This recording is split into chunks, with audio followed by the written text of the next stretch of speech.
divided, that the lies now won. They say they're the truth. And action. Anyway, I'm gonna clap for it. anyway, Chris, it is. Oh, I swear to God, I'll buy one of those. Yes, please do. Please do. We'll have to get one, and we'll get like a sticker of the logo and just slap it on the front. Yeah, and then I'll write the most offensive shit on there every week on a dry erase marker. Absolutely. I mean, I would be offended if you didn't. That's yes.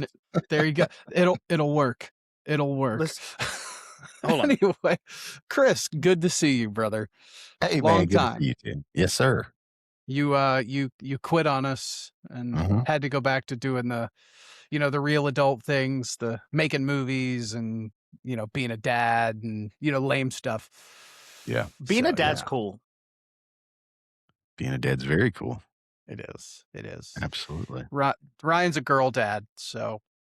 I got my balls curb stomped by a 2.5-year-old today. So.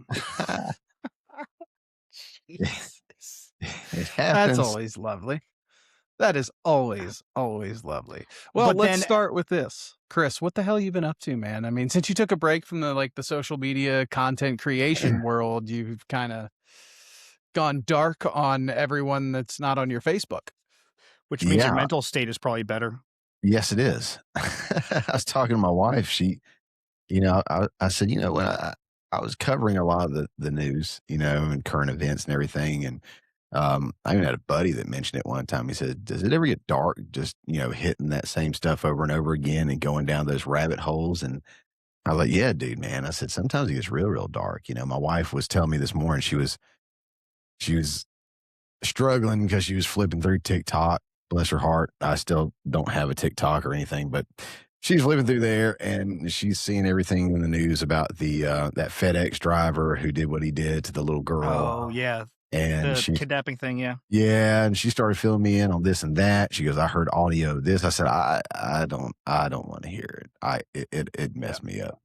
So yeah, no, it's my emotional health and mental health has probably been better being away from it. But yeah, no, I mean, I'm hardly ever on X for anything at all. I'm barely on Facebook at all. That's just the lifeline to like friends and family, really. Yeah. And I don't post much on there or do anything there. Anytime I did post anything, if it was semi-political or controversial at all, I would be attacked for being racist. And you name it. I mean, George Floyd happened, within 2 hours, everybody was like, this is so racism. This is an attack. I said, why don't we just wait and see what happens? Let's see what comes out. And they dogpiled on me. Waiting for facts is indeed racist. Yeah. My partner in filmmaking, he's a black guy, and he had to come in the comments and try to save me. And he's like, he's not racist. I promise you. I'm like, I don't know what the big deal is. I just said, just wait until the facts come out. It's funny because most of the people that'll call you racist are just the white people. Yeah. That are trying to. I don't know if they're trying to look good or what. That white signaling thing. And they're the we always come back to this. This will be like the third time we've come back to it, Ryan. They're the Gavin Newsom rapists. They're racists. Yeah. You heard it here first, folks. No, they are they're like the Gavin Newsom racist, where they're like, yeah, I'm an 80 IQ guy, just like you. Dude, like I've been called racist probably 100 times in the last couple months just because I'm on X nonstop. I don't think I've ever been called racist by a person of color. I think it's literally always just been white people. Yep. No, it is. And I have noticed that in this culture, in this day and age, if you make a black joke that is tasteful, the black guy in the room is usually the first one to laugh at it. Comedy's comedy at everyone's expense. Like, absolutely.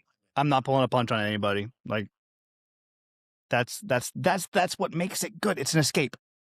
Comedy's meant to be dark. It's meant to be offensive. It's meant there is really, I mean, you could argue every form of art is created from pain in some sense or another. Or dealing with it. Sure. Yeah, because a lot of times it's an escape. Mhm. Like, I mean, look at George Carlin. You can't be Bro. that cynical and not be funny. You know, it's that's why we, sidebar before we get into what we're here to talk about. I don't even know what This that is yet. whole latest thing with that's because you don't read show notes. Sure don't. It's because you send them to fucking 40 places. Well, Listen, I'm here to learn on the fly. you are always on Discord, so I assume that, like, if I'm gonna get a message to you, Discord is the place to get it to you because it will pop up. You may ignore it, but you'll at least see it. You I know? apparently did. Yeah, All right, apparently you sidebar. didn't. Hit your goddamn sidebar. Well, so this on that note, Jimmy Kimmel's Mm-hmm. under fire again. Mhm. Again, because he made the joke about Melania Trump having the joy in her eyes of an expectant widow. I don't. Was the timing wrong? Was the timing shitty? Maybe, probably. It's funny. It's but actually one of the but funnier jokes he's had in a while, if we're going to be honest. exactly. I'm so tired of this woke right. Mhm. Mhm. They're becoming dude. as bad as the left. They're And pining for cancel culture in the same way the left has always done. And Yes. it's fucking stupid. Like, it's comedy. Like, the dude has not been funny for a long time. That was one of his better jokes. Absolutely. And I'm like, Yeah. I mean, I hate to say that, like, the pendulum is swinging way too far, but we knew this was going to happen. I think, Chris, you and I called it well over a year ago that, That's like, what happens every time. Donald Trump is going to get elected and the pendulum's going to swing way too far and everybody is going to hate their lives once again. Here we are. By the time this is released, we will have released a show 2 weeks prior titled Trump 47, The Golden Age of Betrayal. And I cannot wait to hear the reactions to it because it is 2 hours of just trashing the administration for everything they've done wrong. It was a good time. It was a very good time. It was a very good time. Shout out to Brian Tippett, Front Porch Conservative, for that. That was a great show. Bringing in all the hits for the for the new show, all the classics. Bringing in all the hats. Yes, exactly. That man has more fedoras Man has than good I hats. have underwear. He does. Very, very classy hats. Sharpie. So we've managed to start this off on a pretty negative note, talking about the woke right and the negative sides of that culture. Give me a positive of the woke right. Well, of the woke right, I don't know that there's very many positives of the woke right, but we can get into the overall positivity, which is the message of the whole entire show. There is a growing number of people worldwide, not just in the United States, but globally, that are turning to religion, specifically Christianity and Catholicism, especially over like the last, I would say it's over the last few years, but it's obviously people are now able to be more open because we don't have this ridiculous left-wing government in place. And I think it's also very telling for the society that we're in now with the amount of violence, especially politically. It's probably the most positive note that we have today, at least, because let's face it, everything else so far has been a disaster, to say the least. And and that said, Chris, I know you're really involved with your church. So I don't know if you really look at like the trends outside of your local area, but it's a huge surge. I mean, Easter Sunday had the largest number of parishioners in Catholic churches in the last, I think it was like the last 20 years. I mean, just attendance numbers are through the roof in almost every denomination of Christianity. Obviously, it's a positive thing. But specifically for you, what are you seeing within your own church? Are you seeing a growing number of people coming in? Are you seeing new faces week to week?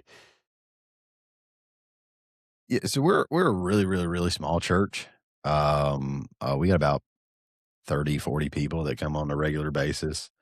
And we don't have a lot of new faces showing up ever, really.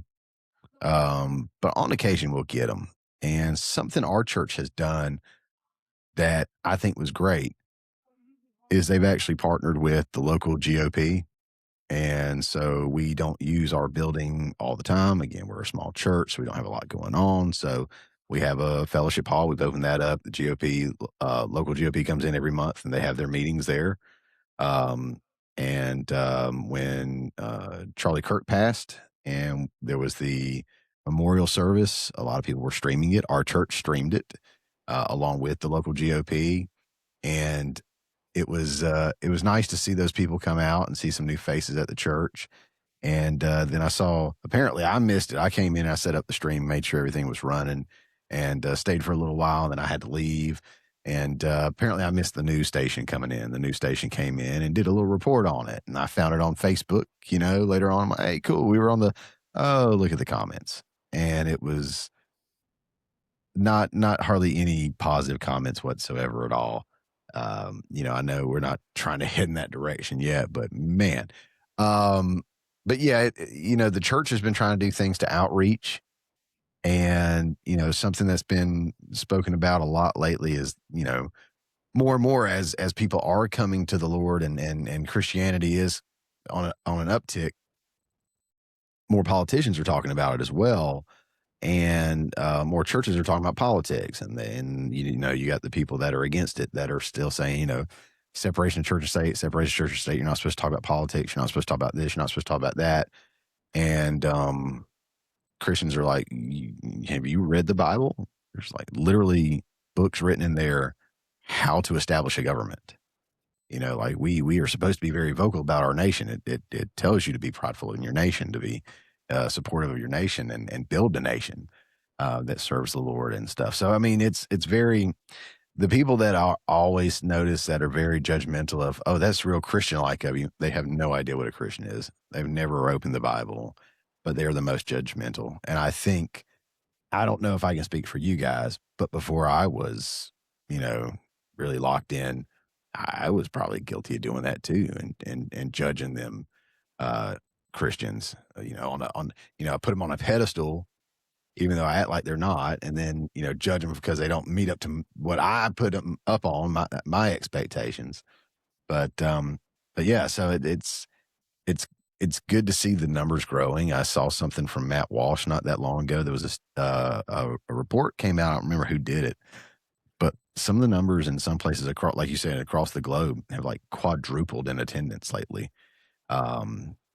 And it's interesting to see that Gen Z is the first generation to be more religious based or locked in religiously than their prior generation. They're the first ones. They're also, if I'm not mistaken, the most conservative generation as well, to date. So those two seems to go hand in hand quite a bit. And I'm interested to get further in the discussion and get y'all's thoughts on what's contributing to it, because I've got thoughts, but I'm still kind of all over the place and what is making this entire generation this way. But it's awesome to see, as someone who does love the Lord and does want to see more people come to know the Lord and the love that Christ gives us. I'd love to see that and celebrate with them. I know that's not on everybody's list, but for me as a Christian, I'm tickled. I love it. I'm so happy about it. Chris, I found it interesting that, you talked about the kind of the intersectionality of politics and religion kind of coming together all at once. And I don't think that is by accident. And kind of leading into not just Gen Z, but people as a whole. I think there's a lot of just disillusionment with modern life.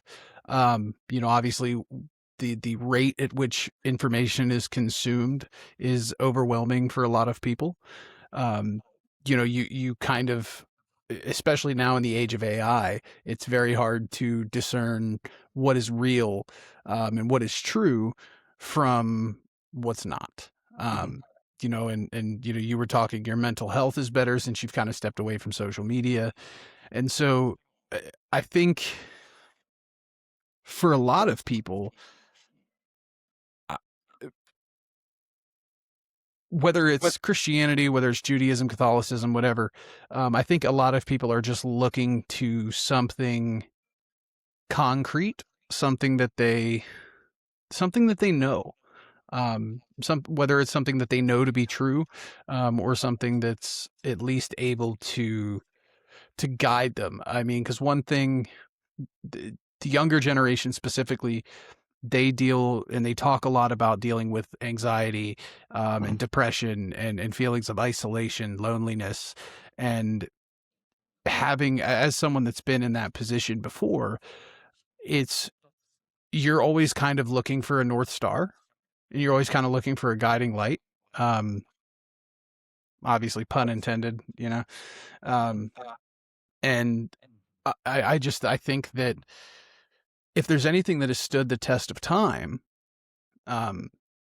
it's been God, it's been the church, it's been, you know, faith, if nothing else. Because I mean, think about it. Before there was psychiatry, and before there was, you know, talk therapy, you know, talk therapy was done in a confession booth. You know, if you're talking about the Catholic Church specifically. And most of the time, you know, if you needed advice in life, you didn't go to a life coach on LinkedIn. You went to your local church. You went to your pastor, your priest, you know, a religious leader in the community. So for me, I think that's a large portion of what is driving people overall. Obviously, I can't speak from a Gen Z perspective because a little too old. But for me, I think it's just an overall disillusionment. I think that's fair. I think it's also, there's an aspect to the logic. I think you see people going, even on a base level, most of Christianity is probably what we base modern day morals on. And I think you can look at that and you can directly attribute that to generational changes and political changes. And I mean, you're still going to have your fights with people over things, of the hot button issues like abortion or homosexuality. Like, you're going to have that all the time. But I think that the correlations of religion and morality are probably a big reason that you're going to see a lot of people moving that direction. Agreed. You know, especially with that younger generation, because I mean, think about it. This younger generation is growing up with access to porn on a handheld device. They're growing up in a world where there's quite literally an economy for selling your body online through OnlyFans and Pornhub and, you know, things like that. And a lot of that leads to a social disconnect. I mean, I know a few people that have, you know, done OnlyFans and they've been very successful at it. And at face value, it seems like everything's great. They have a ton of money, they drive nice cars, they live in a nice apartment, but their personal life is an absolute wreck. They have no real friends. They have, you know, no relationship. They're just kind of lost. And so when you're lost, what's the only thing you have left to look to? I think they're looking to something that gives them that feeling of having a connection, because the digital age has completely removed that for many young people, and especially coming out of, you know, something like the pandemic. I think social media and the pandemic too have really, really ruined a lot of relationships, and just in how people know how to act with each other. Like, I see so many keyboard warriors that are like, I know this sounds bad, but like, there used to be a time where if you said something that was that egregious. You got punched in the face. And there's very clearly a generation of people that have never been punched in the face. I'm not advocating for violence, but like you look at the guy and go like, yeah, I mean, I don't know, like, maybe, but no, it's like there used to be a consequence for your actions and a consequence for your words too. And I'm not saying that you should typically have a violent consequence for your words. I think you should be able to have a realistic conversation. But there's definitely a generation that they've never had that. Like their whole social experience has been in a room where they could be basically anonymous. Mm-hmm. And I do not think that is good for a culture. It's not. It is 100% not. Because the lost that's days that came out of the COVID thing when the kids went home. Yeah, absolutely. Yes. Absolutely. It really messes with them on a social level for sure. Well, and you get into that era, like secularism. You're able to kind of find an echo chamber, a bubble, and it just reinforces all of that negativity. I look at communities like, well, the Groypers, I think, are a perfect example of that, where these are all a bunch of, mostly young kids that are, let's just be, I hate to throw out like the left-wing terms here, but many of them are, they project, a lot of racism, a lot of hatred and a lot of vitriol. And unfortunately, many of them try to hide it behind the guise of like a Christian nationalist type thing. And I think I think that's a direct result of what happens when you're able to mix the two. You're not actually following the teachings of Christ, but you are, enough to twist it. And then you have those people, those leaders, almost cult-like figures. Let me rephrase that. You have people that are that are a good cult of personality. Like people like Nick Fuentes. So, I mean, it has kind of created this highly polarized sect of young people, and there's no like guiding moral to it. It's very hard to distinguish some of the people on the right from some of the folks on the left anymore.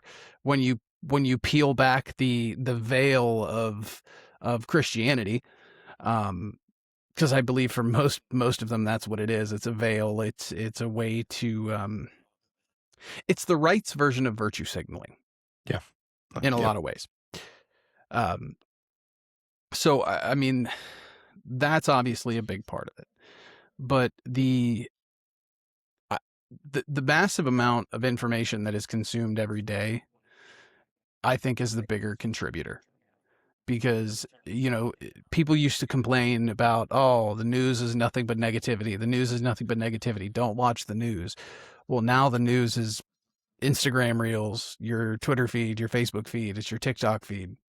It's everywhere.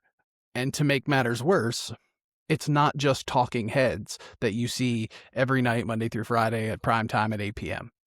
It is people that are just like you and I, or, just like the person watching the reel.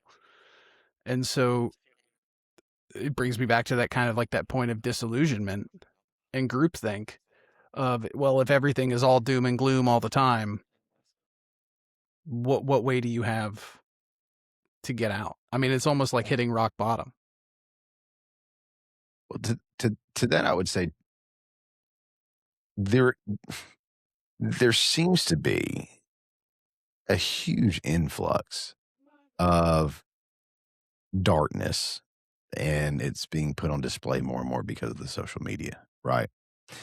TikTok, by and large, I think is mostly responsible for a lot of that.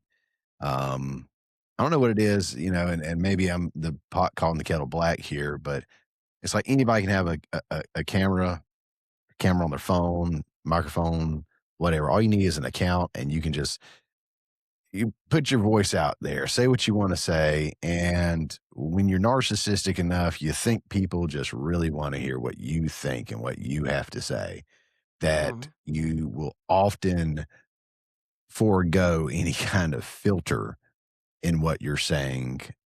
And that's dangerous. That's why we have a podcast. But to speak to that, what I mean, I guess, is things like, and I'll go back to like Charlie Kirk's assassination. How many people did you see on TikTok, or how many, compilations were there of people celebrating it? Like dancing and cheering and saying, "Oh, we got your boy in the net." And then you see protests and all this, and they're saying the same thing, and they're wearing the shirts. And I'm gonna call out one of our friends, Sean. When he started kind of questioning faith and all, he said that it was seeing so much evil in the world. He said there had to be something else on the other side of the equation to balance it. And I think a lot of people are at that same place right now. There's just so much evil being shown. And I mean, even the thing, like you said, abortion, we're never going to find a happy place where everybody agrees. But even back in the day, Democrats and Republicans, everybody was like safe, legal, and rare. That's a compromise. Safe, legal, and rare. Hillary went for it. Everybody, safe, legal, and rare. And now the right's like, that's not what we want. We don't want it at all, but we'll compromise there. And the left's like, we don't want that anymore. We just want it anytime, on demand, however, whenever. And then they get downright evil about it. And if you like Ryan, you were saying earlier, the right's got their own cancel culture now, but man, the left has really mastered that. So if you step out of line with them, they will go after you. They will go after your family. They'll go after your job. That's evil. It's pure evil. I mean, these people celebrating upset about this last assassination attempt against Trump. He missed again. They can't get somebody to do it right. And all. Like, who talks like this? Like you said, they're keyboard warriors.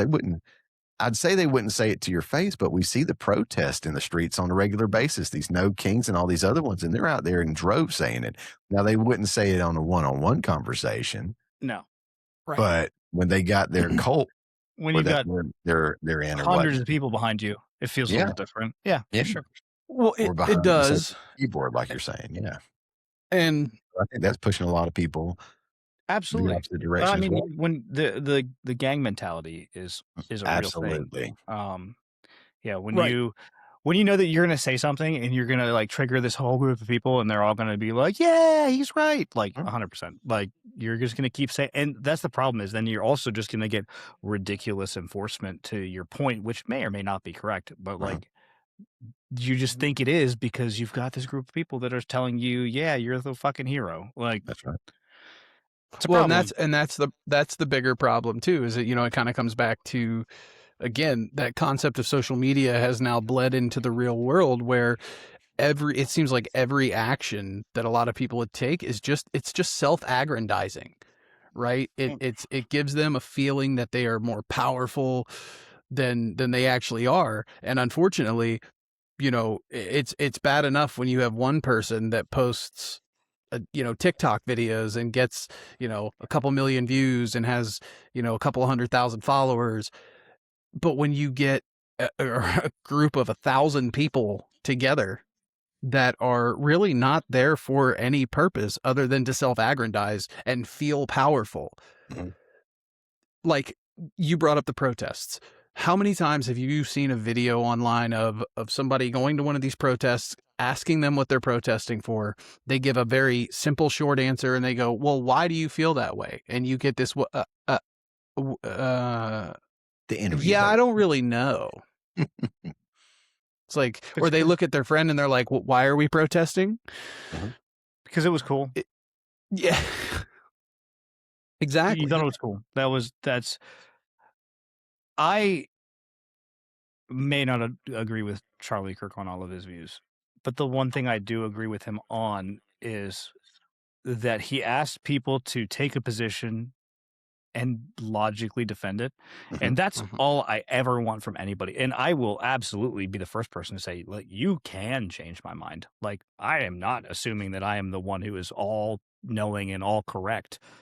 I think that those honest conversations are incredibly rare and incredibly valuable. And I think that you need to be able to have those without somebody just showing up and being like, hey, you're a fucking racist. You're a homophobe. You're a whatever the fuck fascist, you know, God only knows what the fucking slur of the day is. But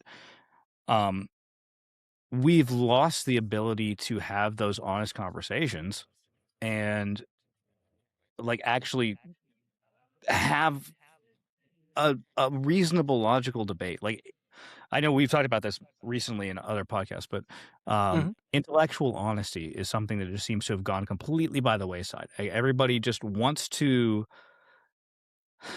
win for their side, regardless of whether or not their side is correct. And my opinion is that no side is correct all of the time.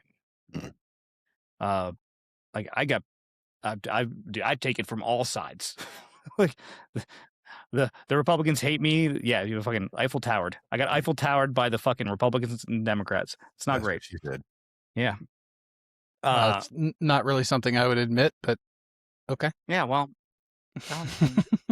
The Eiffel Towering, not the both sides hate me. You were talking about confessions earlier. He was just having to do his thing. Oh, well. Eiffel Tower feels like a Catholic I don't thing. see a part in the middle of your head, so I don't think you've been in a in confession with a priest. Okay, bad religious joke. I get my one. So Ryan, to your point though, one thing about Charlie Kirk that made him very different from everybody else, and that allowed him to have the conversations that he was able to have in such an honest, open and honestly loving way, is because his entire worldview was grounded in Christian principles. Everything he did was based in love, and almost every argument that he could make, you could trace back to Christianity in some sense or another. And that is something that a lot of people lack, and why you don't have people that are willing to take a firm position or even understand a firm position, because they don't have a ground level. It's like trying to build a house without a foundation. You can't have an opinion unless it's rooted somewhere, right? Right, but I don't think that you can universally make the statement that you can't have a position of love or a position of morals without it coming from a religious standpoint. No, 100%. But you have to have some kind of grounding. Right. You have to be rooted in something. Right. And I think that morality, oh God, we're going to get into like the fucking depths of morality and ethics, aren't we? This is all right. I don't think that just because you're Christian means you're moral. And I don't think that just because you're not religious means you're immoral. I think that both sides can be moral, and two things can coexist without necessarily the same causation. Whether or not you're saying, like, I think that if you take a Christian and a completely secular person, a full-on atheist, and if you ask them whether or not murder was wrong, they're both going to say, yes, it is. Are those things based in religion? For the Christian, they're going to say, well, yes, it's in the 10 Commandments. For the atheist, they're going to say it's just common sense and morals. Now, I don't know where the atheist pulls their common sense and morals from. It seems like it's something that we just innately know as human beings is wrong. So you can make the religious argument there that it's, you know, something that we maybe is religious, but trying to causate that to an atheist, I don't think is correct. If that makes sense. It does to a degree. You know, but for me, the question kind of always comes back to of like, what tells you to value life? That's what I was going to say. The value of life thing is one of the kind of like you were saying, the foundation that you build things on when you start talking about those conversations of life or how you treat a life or is it a life, and the Sure. value of a life and everything from anything from slavery to abortion to age of consent kind of thing, all this and that. And Ryan, what you were just saying remind me of like a conversation I've had in my head, just thinking about like, yeah, you don't have to be a Christian to respect life and everything. And other people, it's common sense. But then I got to thinking about tribes in Africa that just kill for no reason. They rape for no reason. They cannibalism and they live their best life. They don't have the same moral ground floor, that I do as from my faith. Again, I'm with you. I didn't need the Lord to tell me that human life was valuable. But Apparently, through Ryan needs the Lord to tell him to slow down on the booze, but that's okay. dude's been doing glass here, a bottle there. Well, I've been hold on. Okay. This is my variety is the spice of life, son. It's okay. Drinking heavily is actually my favorite way to talk about religion. Hey, so religion do that too. Well, Great.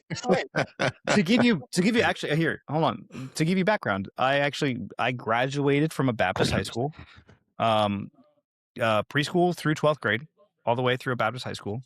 And then I also graduated from a religious music school that was most pointedly known for like developing modern day worship leaders, which is where I did get some of my distaste for organized religion.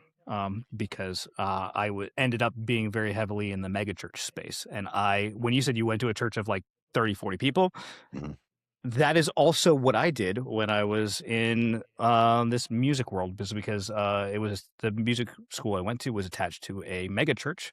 That megachurch went on to have a gigantic scandal, as all megachurches do.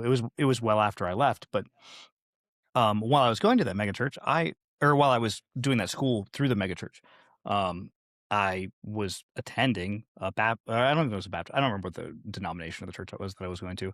That was maybe 80 to 100 people.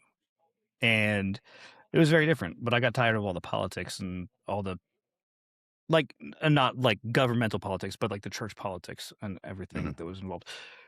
So I do have a maybe gently more jaded position on organized religion than probably the average person.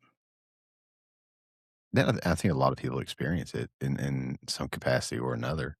Sure. At some point in their life, I've had it in mine with my own family in the church.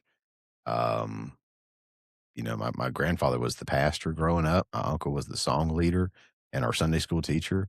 And I will tell you, I felt burned by my own family in our church, I say our church, because it's the family running it kind of thing. It seems, and I don't want to come back here, and I finding it on your own. And that was something I was big on with my daughter. Like I didn't, like she attended with us because we attended, and she was involved in any little things that were going on because that was the thing to do. And, never ever pushed on her, like, you need to accept the Lord. You need to accept Jesus. I'm like, you're too young for that anyway. You need to come into it on your own. Her being, she's just a superstar, gifted classes, all A's. She's got 1 B, I think, and she's in gifted, and she's just such a sweet, sweet kid. In fact, she's been going to the gym with me lately. That's been pretty cool. So I've been going to the gym, trying to get in shape, and she's been with me 3 times now. The last 2 Saturdays in a row, she's gone with me, and she actually enjoys it. That was a little whiteboard, got her little workouts on there. And hell yeah, that's awesome. Weights and reps and stuff. And if Ryan doesn't mind, because I know he hates sidebars, I want to take a quick second here to actually talk about that, because, dude, Chris, what an inspiration, man. You have really taken this thing, you grabbed life by the balls and said, I'm going to make a change. And you've committed.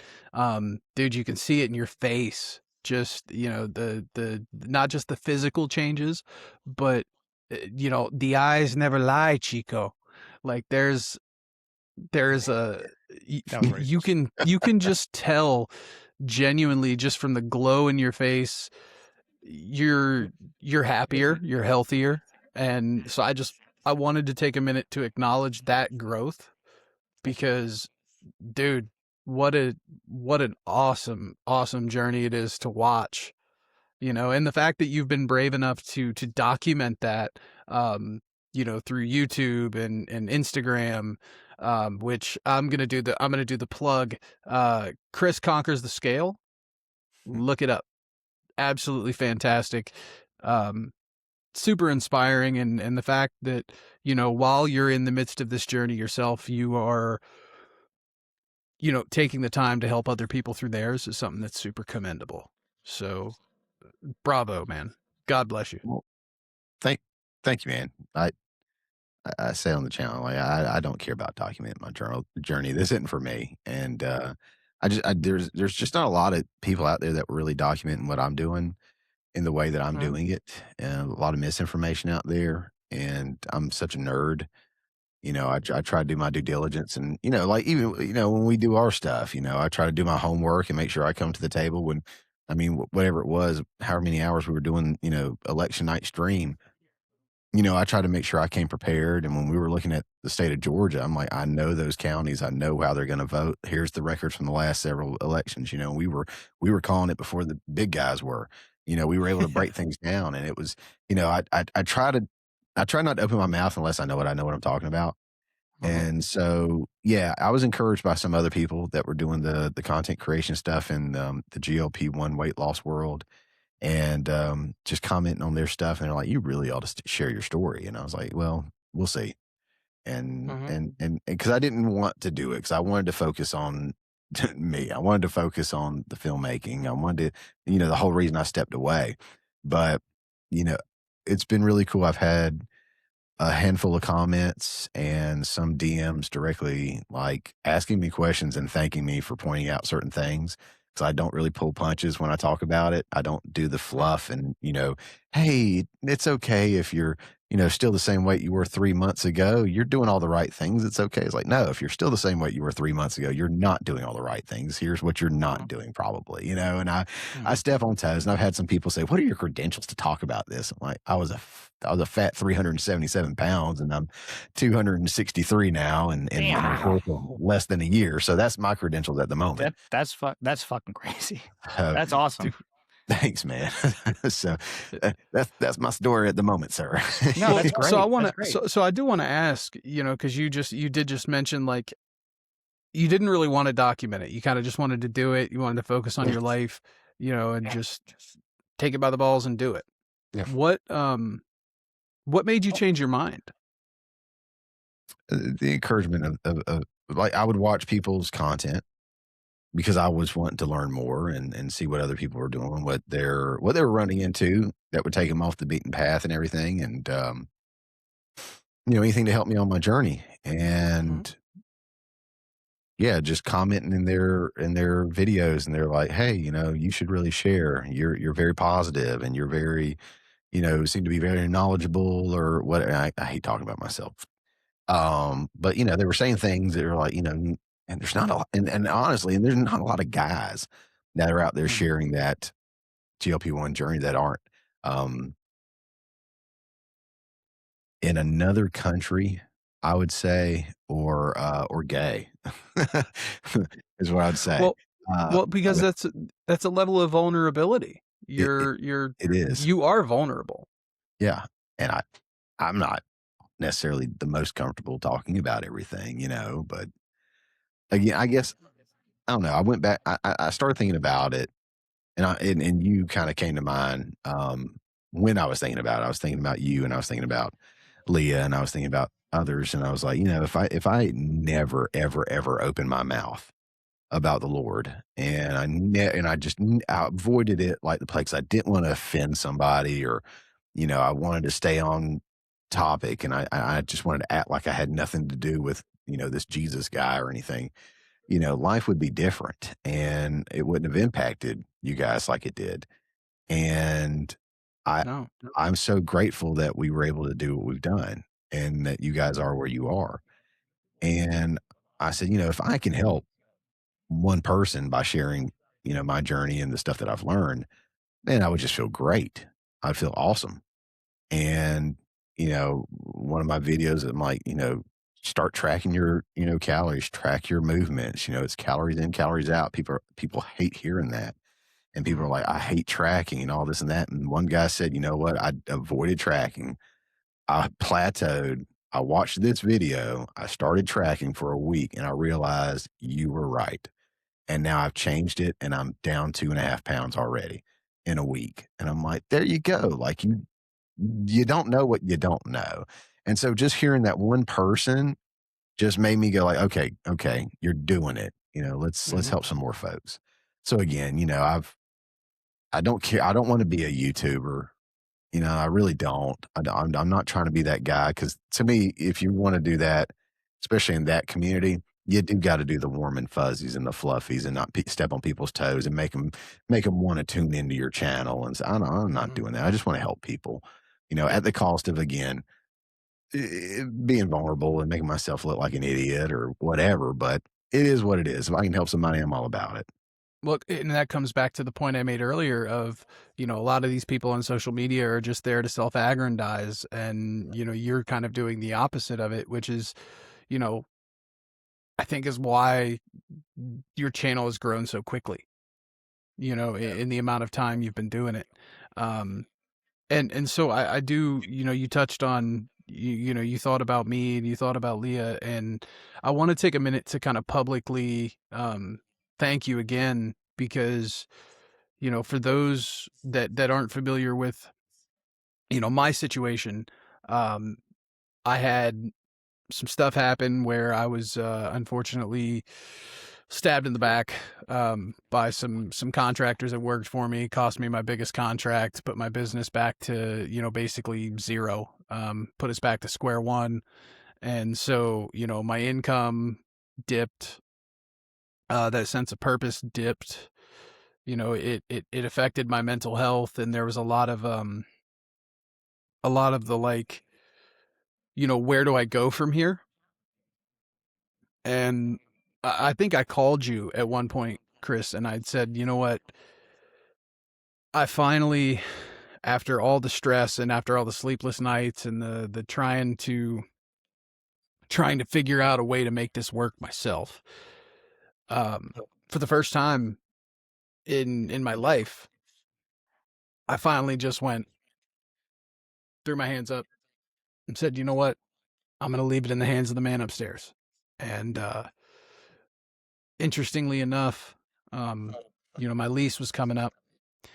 And just before that, it was actually when we were filming the last show, I got a call from my dad in the middle of the night, and he said, "Hey, I need you to take me to the hospital. Something's wrong." He's like, "I had this horrible, horrible pain in my leg."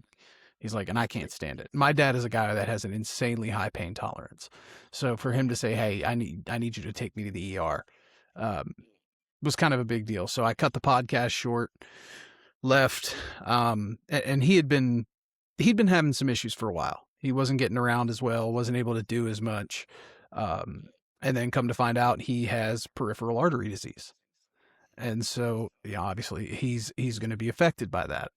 He can't do as much. He, for the last year, since I was, gone and again, living on my own, he was the sole full-time caretaker, for my mom. And so with all of this other health stuff going on, it's going to make it harder for him to be that full-time caretaker.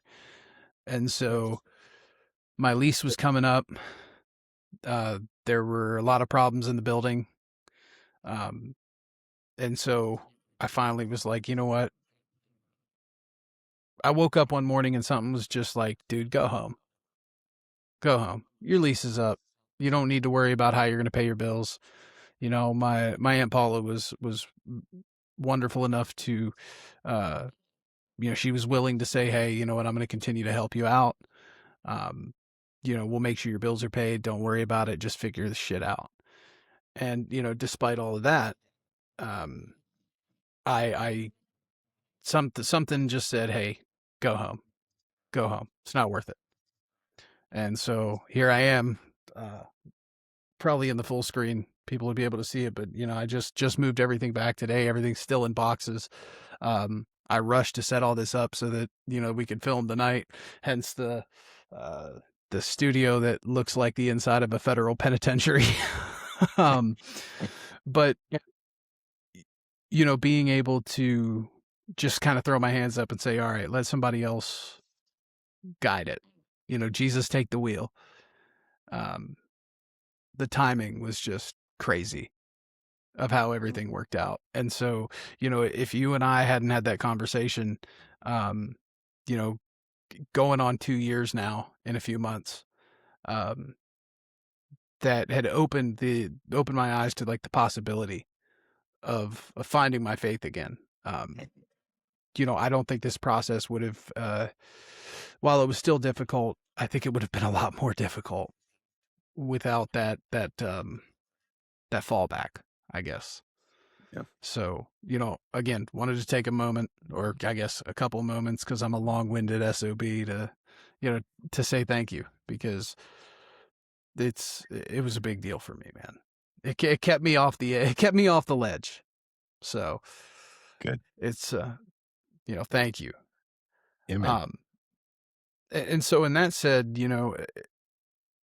going back to the the kind of the GLP-1 journey, there is a kind of a level of vulnerability, and it's tough, right? It's tough to get in front of a camera and talk about it. Has your relationship with the Lord helped fuel that at all? Obviously the want to help people Right. is there, but how has your faith kind of intersected with that and kept you going? I guess really in so many ways, I guess it boils down to that, the whole idea of the selflessness and then helping others. And when you read the Bible and you hear the stories, it's not just Jesus, but how many people were so selfless in the Bible to serve the Lord and to do so in a way that directly was intended to benefit others. You got his disciples and stuff. They're like, hey, we know the guy, we're solid, we're good. But yet they went out and spread the gospel to so many others, to save so many other lives. I mean, even some were given the ability to heal others and did so in the name of the Lord. I mean, again, I guess part of it, I do want to take better care of my body because God gave it to me and I need to take care of it. That's, I won't say, I mean, in all honesty, that's not the biggest thing, but it's certainly, but it's a contributing factor. Yeah, absolutely. And I just want to see other people better themselves. I want to see other people, avoid the pitfalls. I want to see people get where they want to get the best way possible and live their best life. And, like Ryan, I mean, I'm a girl dad,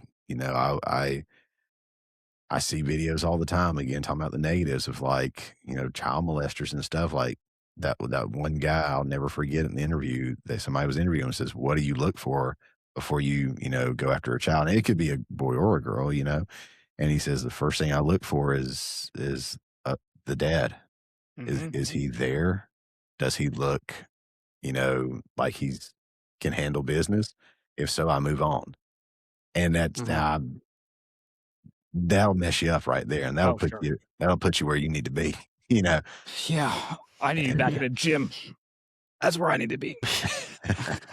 Who needs a gym when you have a Kel-Tec sitting next to you? Or in your case, I guess it's a SIG, right? It's a SIG. It could shoot anybody at any given point without actually me touching the trigger. So that's right. The good old SIG. Yeah, I mean, no, that is the specific model, Chris. That is the one. to go off in the holsters. No, I carry a P320. Yeah. No, but I think that's actually like a really good, especially like for dads in general, but for girl dads especially. I think that's a really good reason to get in shape. Like I'm getting ready to. That's one of my big things when I the whole reason I bought this new computer, which we talked about off podcast. I bought a new computer so that I could have a new computer installed here, and my current PC I'm installing down at my actual office, and my actual office has a gym. So that way I can get up in the morning, I can go down, I can hit the gym. Like it's a small gym, but it's got like a rowing machine and some other stuff. Go down, hit the gym, hit the rower, do 30 minutes in the morning, and then immediately walk out of there and directly into my office, and I can start my day in my actual office. And yeah, I think there's a really, really big justification for men to get in shape just for that. Like, be the guy that, I'm not saying be scary or be a dick, like, but be scary enough that nobody's gonna fuck with your family. Yeah, absolutely. Kind of. So you guys brought up the parenting thing.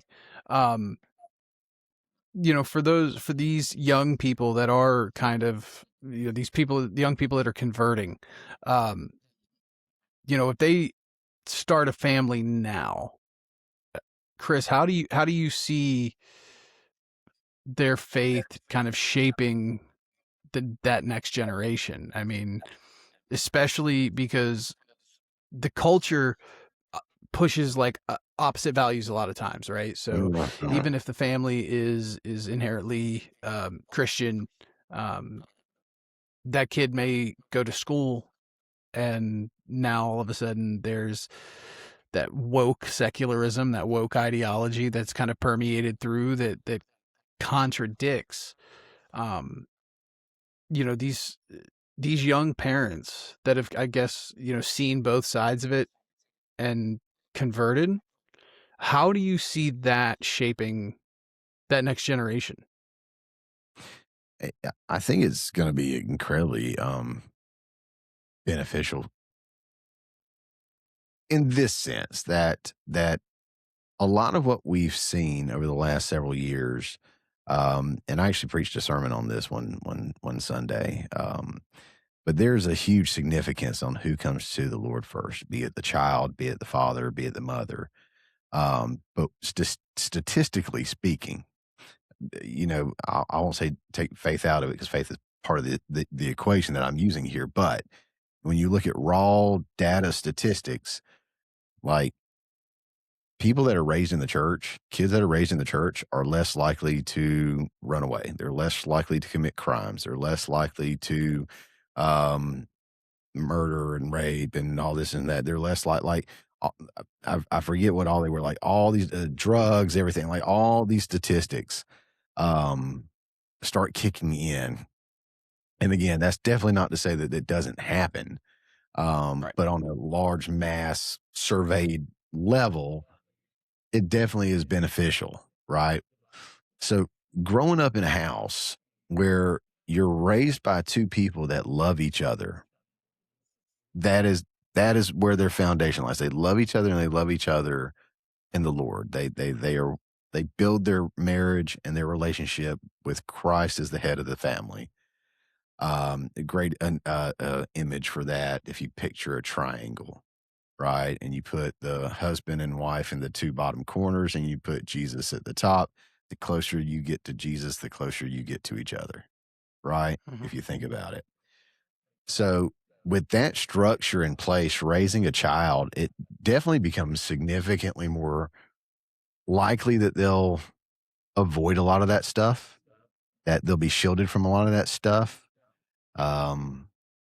Definitely having both parents together and in alignment with one another on how to raise their children is incredibly beneficial and incredibly rare compared to some of our generations of growing up. Y'all, you guys, me, some older, I mean, a lot of divorced parents, single parents, didn't go to church, whatever, it's just one did, one didn't. People, just families broken in so many different ways. I keep hitting this thing. I'm so out of my flow, I guess. Not used to having something like this in my face. But a little bit of ring rust, huh? Yeah, I'm telling you. But yeah, I'm optimistic. I think it would be great they're still going to have their challenges, and they're still going to have to be able to speak to it. But again, I feel like the latest crop of young men and women that are coming up to know the Lord are doing so in an incredibly powerful way. I would have loved to had the internet like we have it, and had somebody like, and I know, again, I don't agree with everything everybody says all the time, but I mean, how powerful was watching Charlie Kirk videos, or people like him. And like you said, just having a simple conversation, and then knowing that he kept falling back to his foundation of faith, to prop up a lot of that stuff. I mean, as someone watching that, a youthful person watching that, incredibly powerful. So I think that him, people like him, that positive bubble of social media that we often overlook because there's so much of the negative. I think when we get into that echo chamber a little bit, that can be life changing, and really set people up, families up for success. And hopefully because of that, and they stay rooted where they are, yeah, we'll see them flourish and be successful, and keep to the faith, and hopefully because of that, we'll see a positive turn for our nation and our world. Now, and that, that said, obviously there are a lot of benefits to it. But while it is incredibly beneficial, it is also incredibly difficult, because you do have that hurdle of whether it's education. Not everybody can homeschool. You also have the other hurdle of social media, peer pressure, and so I think it'll be interesting, to hear from both of you guys, as far as for those young folks that are already ingrained in that culture, raising a family with a newfound, whether it's with a newfound faith, or in Ryan's case, just from a moral perspective. How do you make sure that those teachings from the home translate into other parts of their life? And what can you do?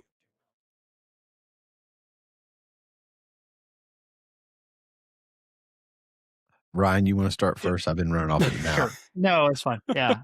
No. I try and give space. No, for me it's just it is teaching morals. Like, my kids are very small, so like we're really just starting to like, my oldest is 2.5, so we're really just starting to breach the even having a concept of what you're doing. It is teaching morality. It's teaching no, you can't do that. Like, why can't you do that? Okay. Like, I think I actually spoke on this on another podcast, that about like, my daughter does something, I tell her no, she says why, and I will always answer her why, because if you don't have a why, then you don't, like, I know so many parents, and no, granted, I was born 89, so I grew up through the 90s, and there were so many parents in that era where it was you'd ask a parent why, and it's because I said so, and that was it. That's all you got. And that shit just doesn't fly, because it doesn't help you grow. So I always tell my kids why. And I think that's the biggest. I think that's the biggest thing. The other side is going to be, like, I'm a fan of. This is going to sound terrible too. I've never hit my kids, but if they have to be, then they will be. Like, I was a don't spare the rod family, and I don't want to punish my kids. I like, what is it? What their dad says, this is gonna hurt you more than it's gonna hurt me. Dude, that's the realest fucking thing I've ever heard. Like, I don't want to put my daughter in timeout. Like, I'm a pansy, dude. Like, I never realized, like, I will punch a man in the face for almost nothing. But when it comes to my kids, I'm like, I just want to be happy. Like, So, Chris, I'll let you take it. I have more thoughts, but the whiskey is suppressing them, so I'll come back around. I think I have spanked my daughter twice, maybe. Yeah. And I think I cried both times after. The most I've ever done. I have a 1-year-old and a 2-year-old. The most I've ever done is my 2-year-old hit my 1-year-old, and I kind of like grabbed her by the face, and I was like, look at me. We don't do that. And she cried. Like she was like, I fucked up. Like she knew it. And I was like, that's the most I've ever done is I just kind of like grabbed her face and I was like, hey, like you look in my eyes, and I still felt like shit. Like, oh yeah. But it's so tough though. Like you said, being a pansy, like here's a great thing. My daughter is 13 years old now. Yeah. And if you asked her, she would tell you her best friends in the entire world are her mom and dad. She would rather be with us than anybody else. We only have one. She'd rather be with us than anybody else. She'd rather be home than anywhere else. She roasts us. We roast her. Fucking love it. We have the best time. It was the 2 Saturdays ago. My wife went to. She went with a friend of hers, actually a coworker of mine that we met. She likes the Vampire Diary show, and we live not too far away from Covington, Georgia, which is where they filmed a lot of that show. And so we'll go there every now and then and just, walk the town square and do some of the stuff they have or go eat at their, little restaurant or whatever, which is what got me going. I'm like, hey, that's some pretty good food right there. Yeah. But, yeah, they were gone. It was just me and my daughter. And I'm sitting here doing my stuff and she's sitting and we were just conversing, just having great conversations. And then she's like, can I go to the gym with you? And I'm like, absolutely. That's awesome. I love that. She just wanted to be with me. So we went to the gym. I wrote up a routine, something for her to do, something for me to still get my stuff in, but us to stay together. And, we worked out together.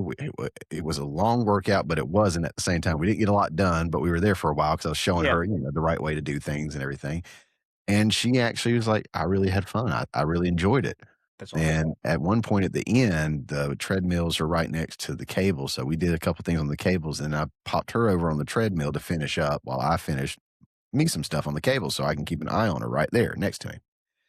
Got her on there. I was walking back to the cables, and one of the trainers walked up to me, a female. She goes, is that your daughter?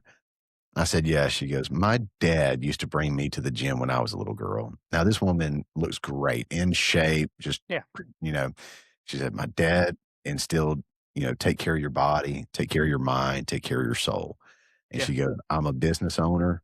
I've never done drugs. I never drank. I never smoked. I've never been inappropriate. I've always taken care of my body because of the things he instilled in me. And she says, so keep it up. And that gave me so much encouragement, dude. That's awesome. That's so cool. And like you said, it is tough because you don't want to discipline them, but at the end of the day, you got to do what's best. Just taking the phone away now is like such a big deal. Yeah. I'm like, you can't have this right now because you're not acting right. And I hate the level of tied in the kids are to like the social sphere and the news cycle. And I'm not saying they shouldn't learn, but I don't think that they need to be inundated in that. Like the whole iPad kid culture, like there's pluses and minuses. I do think that there's legitimately very good teachers on like the video space for like young kids. Mm-hmm. So now that you have said a wonderful piece, the other thing that I can't come to mind before I got distracted by the bourbon in my brain was the fact that like my biggest goal is to teach my kids to be independent thinkers. Like all I actually want to do is I feel like most of us had like one teacher in school where we were like, that's the guy, like that's the motherfucker, he knows what's going on, he cares about me. Usually he's a little bit of a dick because he drives me. And I had that teacher. And He was the guy that in the fucking Baptist high school would be like, all right, cool. Here's like here's a religious point. Like, we're in a religious school. Here's a religious point. Defend it. And you'd say like whatever the catechism told you to say. And he'd be like, cool. Why? Like, he would do the kid thing. He'd like, why? And he asked you to have a knowledge of not just believing something, but why you believed it. And I think that's the most valuable thing. Like, we need to teach kids to not have egos. We need to teach kids to function within society, but they also need to have beliefs, and they need to know why they believe them, because I think that's the biggest thing is, like, especially, bro, drop on X any given time. Everybody's talking shit about everybody, but nobody has a basis for what they're talking about other than I saw someone else say it. And I think that really applies to all aspects of life. Like, if you are in a job and you're doing a job and somebody says, hey, why are you emptying that cash register? Oh, because I have a reason to. Why are you? Yeah, because, yeah, right. Because I'm right. Let's bring the SIG back out. But why are you doing what you're doing?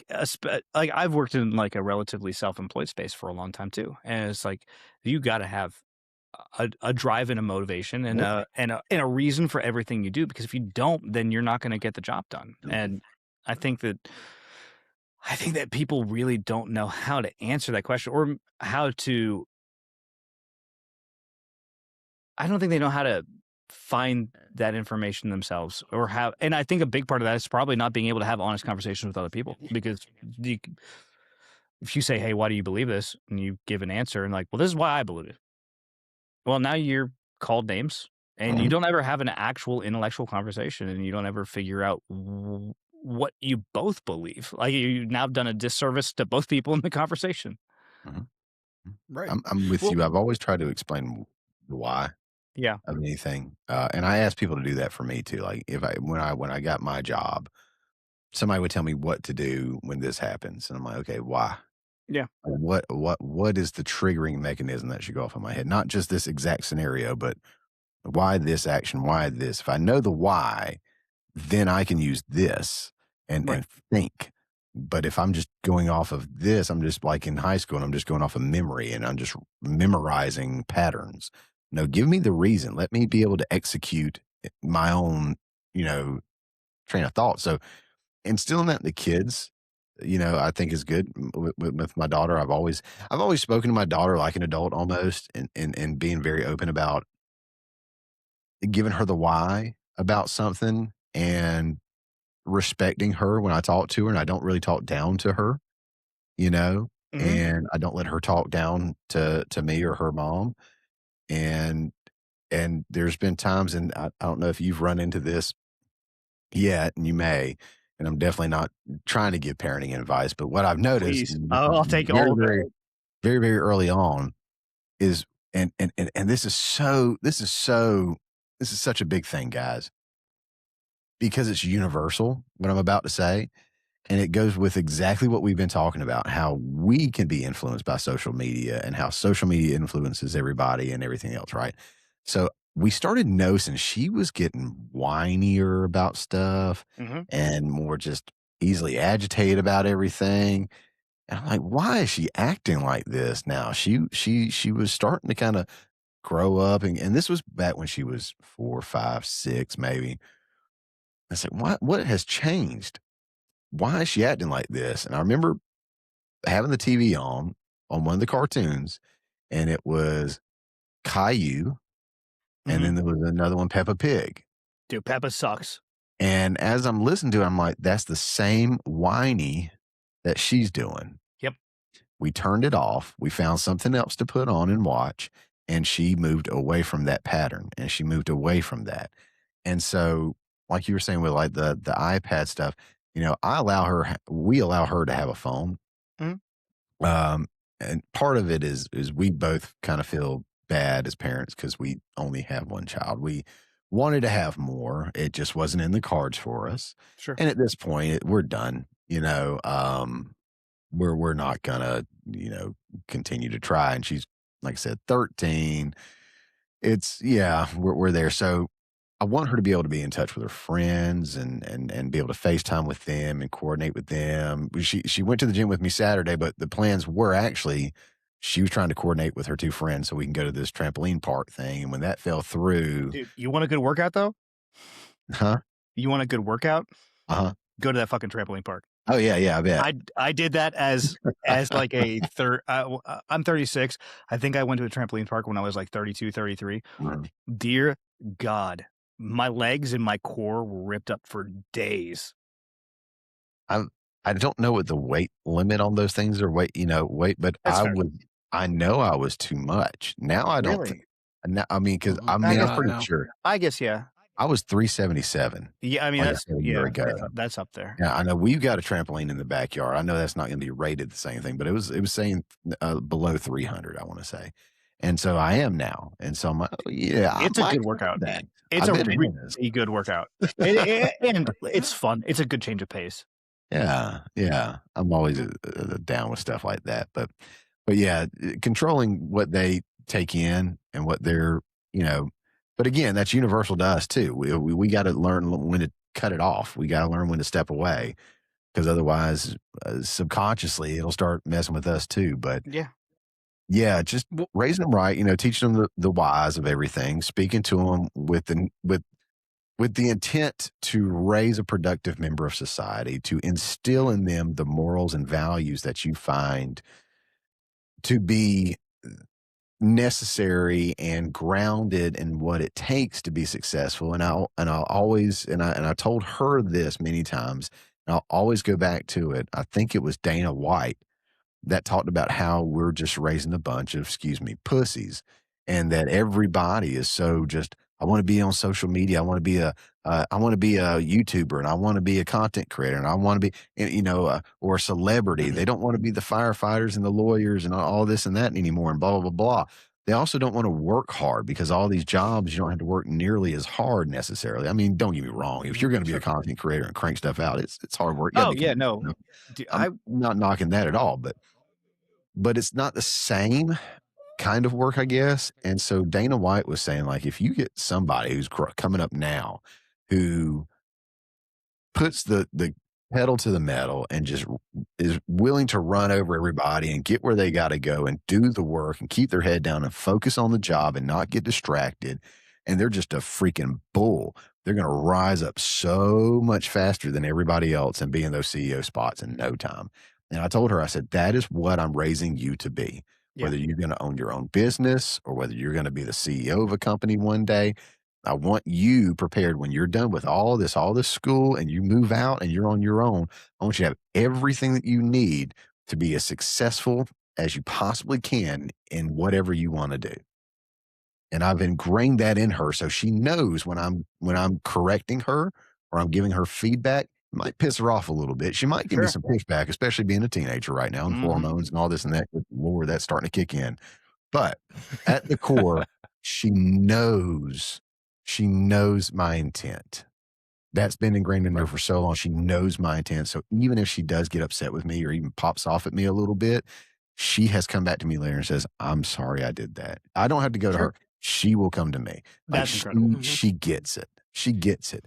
And that's from a very young age. So the sooner the better. And like you were saying, you're doing it with yours. Robert, we were talking about young couples, bring them up, with their belief of Christianity or whatever it may be, Catholicism or Judaism or whatever their moral basis is. If it's instilled and ingrained in them respectfully early enough along and consistently, and they can see it in you and you're not a hypocrite, that will stick so well. Well, yeah, and it comes back to really just open communication. I think that Always. we talked a little bit earlier about, the younger generation that has been part of this social media culture, raising the next generation of kids. And, as somebody who's obviously not a parent, I think the best advice that I would give to these parents is you have seen firsthand the detrimental effects that social media and internet culture has, right? And generally, a lot of those folks that have converted and have found faith, chances are a lot of those patterns, those behavior patterns that come along with the social media age probably do change, right? And so I think the best thing that parents can do is have open communication and say, hey, listen, social media is toxic. If you see something that bothers you, bring it to me.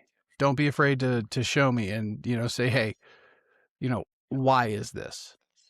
What, like, this bothers me. Why does it bother me? Absolutely. That Because conversation a is lot so of kids, valuable. yeah, because a lot of kids can't figure that out. I mean, I'm 31 years old, and to this day, there are certain people I call and I say, hey, this just happened. Why? I have this feeling in the pit of my stomach. Why? Why does it bother me? It shouldn't bother me. It has nothing to do with me. It doesn't directly affect my life. Why does it bother me?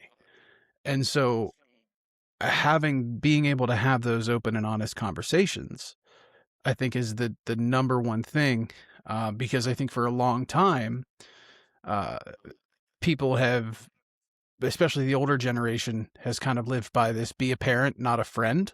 And unfortunately, I think with the younger generations, they have to learn to walk a fine line, because in order to teach those things, you kind of have to give them the comfortability of being a friend. I think if you are a parent and you do the teaching and you lay down the law when you have to, I think that when your kid becomes an adult, they do become a friend. Like dude, I got in so much trouble when I was a kid. I was a fucking rebel. Like I was a kid that was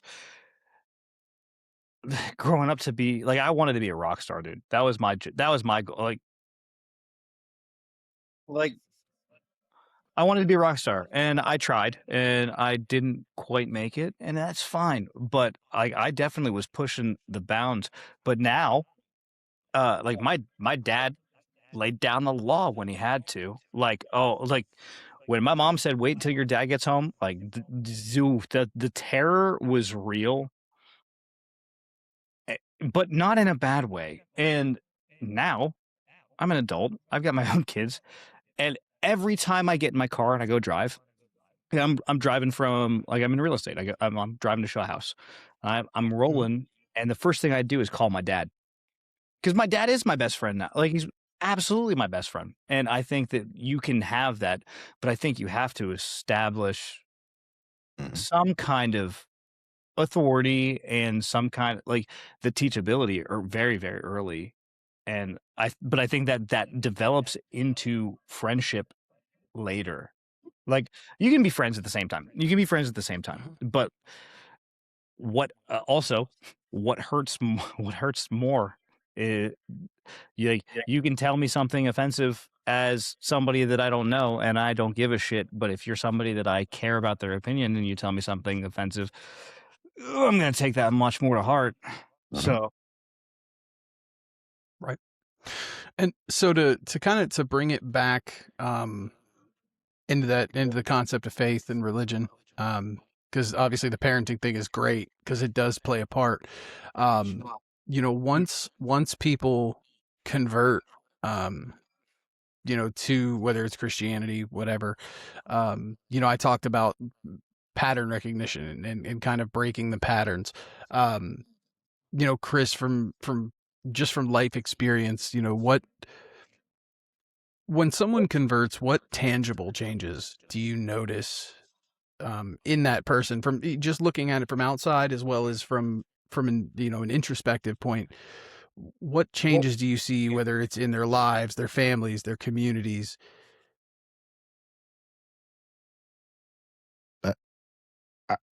I think the first thing is they, like, for those that like attend church with me, I think we start seeing them more in church. I think they start showing up to more things. They want to be in that environment, and I can relate that to like a long time ago when I quit drinking. And I'd gone back to drinking a little bit here and there after that, controlled. I never got crazy, but I was really, really bad at one point in my life, really bad. And best thing I ever did was quit being where the alcohol was. If everybody was going to be drinking at this party, I'm not going to the party. If everybody hung out at the bar, I'm not going to the bar. And that meant I didn't see some of my friends as much as I, wanted to back in the day. And they would say, "Oh man, we miss you. We miss you." I'm like, "Yeah, I miss you too. You wanna come over here and we'll, go to Waffle House or something." It's like, God, I miss we're gonna Waffle go House. party. We're gonna go party. It's like, "Oh, okay, well, have fun with that. I'm not going." So there was that separation of where I didn't want to be, but then you got to be somewhere, right? So then finding that place of where I wanted to be, and I guess more than anything, what I've noticed is people showing up more to things, getting involved in things, getting their kids involved if they're, parents. Um, I think that's a big thing that I've noticed. I'm thinking of a specific family now that this past year got involved and we're helping to teach and counsel or whatever you want to call it at our vacation Bible school. Mhm. And I'm like, that's awesome. They're getting involved. That's great. But it's that desire to turn away from or separate themselves from that lifestyle that was just leading them nowhere. Um, Again, you don't have to be someone of faith or a Christian to have a successful life as we deem success, Right. on a general basis, on our general level there. Um, but a lot of times, if you do find faith, you start reflecting on your life and going, really don't need to do that anymore. I should probably not do that. And Christians are some of the worst at this. They will see how close they can get to sinning before it's actually the sin. Yeah. Like, Mhm. I'm not cheating on my wife. I mean, yeah, I got a OnlyFans subscription and I spend, a moderate amount of money on there. And I pleasure myself to what I'm watching a little bit, but I'm not cheating. It's not all the way there to cheating. They'll justify it. And I always say, it's like, you're getting to as close to the edge of the Grand Canyon as you can before you fall over. Like, why would you do that? Why would you risk that? But yes, I see people trying to move away in their own way, the best way they know how, from whatever lifestyle they were living, and try to find that new place and see where they can fit into something that's closer in alignment with where they're heading now, which is closer to the Lord. That's the first thing I see. I think that's the biggest thing I see. You brought up an interesting point because I actually just talked about this in on X actually, not too long ago, and I can't remember the specific passage at the moment. Maybe you'll remember it off the top of your head. But I think a lot of when it comes to those scenarios of, like the cheating thing, I think a lot of Christians tend to hide behind the idea that um, temptation only becomes sin through action and through indulgence, and they seem to try to hide behind that, Mm. uh, while simultaneously not acknowledging that by having that OnlyFans subscription, by pleasuring yourself to that, that in fact is indulgence. And they're looking, they try to hide behind it and say, well, I'm not physically doing anything, so I'm not actually acting on it, right? Um, so I think that's where a lot of that disconnect comes from. And for me, I think it points to, and I have really I'm not the right guy to be saying this and and getting on the soapbox about it, but it is It's the concept of someone calling themselves a Christian, but not actually reading scripture. Yeah. And that's a massive level of hypocrisy. It's such a mixed bag on that. When someone says I'm a Christian, you got to ask, what does that mean? Does that mean that you go to church? Because that's not what a Christian is. Did you give your life to Jesus Christ? Do you accept Christ as your Lord and Savior? That's what being a Christian is. Okay, now let's start following Christ. Let's get away from the stuff that we're not supposed to be dealing with. Let's move closer to Christ. Let's be more in alignment there. That's what a Christian is. Now, you can call yourself whatever you want, right? And like you said, it's not even just and I think you're pretty much hitting on the same thing here. It's not even just the sinning part, right? Like, oh, I have an OF account that I go on there and but it's not cheating. And I don't know if the scripture you were thinking of is in Proverbs where what a man thinks in his heart, that's what he is. If you think it was good. I found it. It was James 1:14 through 15. Which says, so it says, but each person is tempted when they are dragged away by their own evil desire and enticed. Then after desire has conceived, it gives birth to sin, and sin, when it is full grown, gives birth to death. I know that passage very well. You know why? It is in my film, This Day Sucks. It is. Oh my God, it is. I forgot about that. Yeah. That is a line that I every film that I've done, I try to put a passage of scripture in it somewhere. And that's the passage of scripture that's in This Day Sucks. Oddly enough, the guy's name is Jimmy, and he quotes James. And he quotes James. And awesome. and he quotes that line. That's his Ezekiel moment from Pulp Fiction kind of thing, And that's funny how that worked out. It is. But yeah, so it's not just the hypocrisy, I don't think, of just the sin part, but also the part too. And Ryan, being someone who's not the biggest on organized religion and everything, I know you've seen this, and you've probably been very vocal. Or if you haven't been vocal about it, you definitely thought about this, and you hear other people saying it all the time. But where's the church at when this is happening? Or where are the Christians at when this is happening, when we're supposed to be serving people, we're supposed to be loving on people, but then we're so often the most vocal when condemning and hating people, and pushing people away, and not opening our doors when we need to be. Now, there are limitations, and again, every situation is different. You look at like a Joel Osteen's huge mega church kind of thing, and the area is flooding and stuff, and it's like, okay, they have the means to open the doors and help people and stuff like that. I think that's a fair assessment and should be done. Now, if somebody said that about our church, we got 30, 40 people that go to our church. Right. We don't have people that can be at the church when people are in the church all the time. No. So, to make sure people are in there and they're safe and they're not stealing something and they have what they need. I'm sure if there was a disaster, I'm sure those 34 people would show up. Yeah. Or at least to a degree. Sure. We to whatever degree that we can. That you can. And absolutely. I think you've got your limitations. Yeah. But everybody has their own expectations.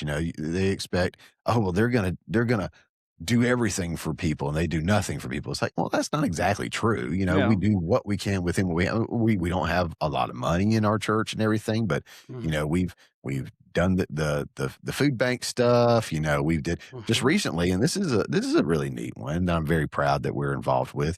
There's an organization called Families for Families, and what they are is they're basically like a foster agency kind of thing, but it's a Christian based foster agency. Like, you have to be a Christian and stuff and all this and that to foster the kids. It's not adoption, but it's fostering, temporary kind of thing. And through that, there's all these great things that happens with that. But our church did a Families for Families nights where we invited the families in. We watched the kids and let the moms and dads have a night out. We let them We collected money and gift cards so they could go out and have a nice dinner or do whatever. And we had people there watching the kids, brought their own kids to play with them and stuff, and had a nice little night like that. Again, not the biggest thing in the world, but it was something within our means, and we did it. And that again pushes back on the whole abortion thing. Like, are you going to raise the kids? Yeah, we're going to do what we can. We're going to try. Right. It takes a village, right? Yeah, it does take a village. And we're going to try to do our part to the best of our ability. But there's also like I said, kind of the unrealistic things of, the hypocrisy. Like, well, you're a Christian, but you cuss. Like, yes, I am imperfect. Oh, you're a Christian, but you drink. Yeah, sure. But we can have a deeper debate on that if drinking is wrong or not wrong, according to scripture. Oh, yeah. I will always actually, the drinking conversation, you could convince me that's wrong much faster than the cussing conversation. Maybe off podcast, that would be a fun conversation for you and me to have. Because I got in a fight with my English teacher in my Baptist school about that, to the end of the earth. And I think I won, but it's fine. I had one of our wonderful. I'm sorry, Robert. No, you're good, brother. Go ahead. No, one go of ahead. Our Sunday school guys, deacon guys at the church, years and years ago when our little girl was born. He's such a great guy. He actually came to the hospital and visited when she was born and stuff. Just a wonderful guy. But I'll never forget. We were sitting around in our Sunday school kind of thing one day, and we were talking about what we were going to do for the week or whatever. And I was going with a buddy of mine to go see Metallica, my favorite band. I'm like, I'm going to go see Metallica, And he's like, you listen to that kind of music, do you? I'm like, yes, I do. Yes, I do. And there's nothing wrong with it. Hey, we can have this conversation, but no, I'm going to go see Metallica with Avenged Sevenfold, Volbeat, and I forget who else was there. That's a good lineup. That was solid. And I was, until Metallica came on, I was like, I don't know, 12 feet away from the stage. And then it was the brand new Atlanta Braves field, and it was just so hot. It was in July or August, just miserable. The mosh pit was just sweaty dudes like this. Oh yeah. And then I just got to where I couldn't stand it, so I went back to the back, and Metallica went on. But I had been all the way at the front when Metallica came on before. I saw them with Godsmack, and it was just awesome. But yeah, I was like, no, I gotta get to the back. But yeah, I was like, dude, I'm gonna go see Metallica.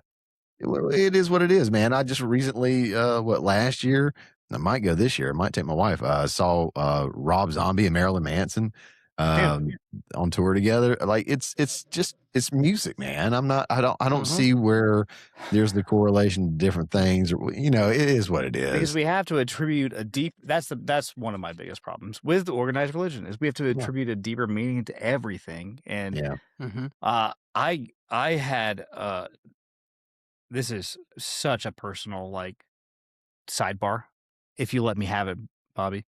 Go for it, brother. So I graduated from this Baptist high school, and one of the things that was very, very big in that high school was for the English class that I took in my senior year was the senior project was you had to write a paper on what you wanted to do post high school. And me, I was just burgeoning as a musician, and I was like, I was a guitar player. Guitar, if you're actually trying to be a guitar player, your options at that point were listen to classic rock. So I listened to a lot of Guns N' Roses and a lot of Led Zeppelin and a lot of AC/DC and that's where you learned, because the Christian bands at that time weren't really much for guitar players. And I basically established that I wanted in this paper that I wanted to be a professional guitar player. That's what I wanted to do. Professional guitar player. I wanted to tour. I wanted to be on the stage. That was what I wanted to do.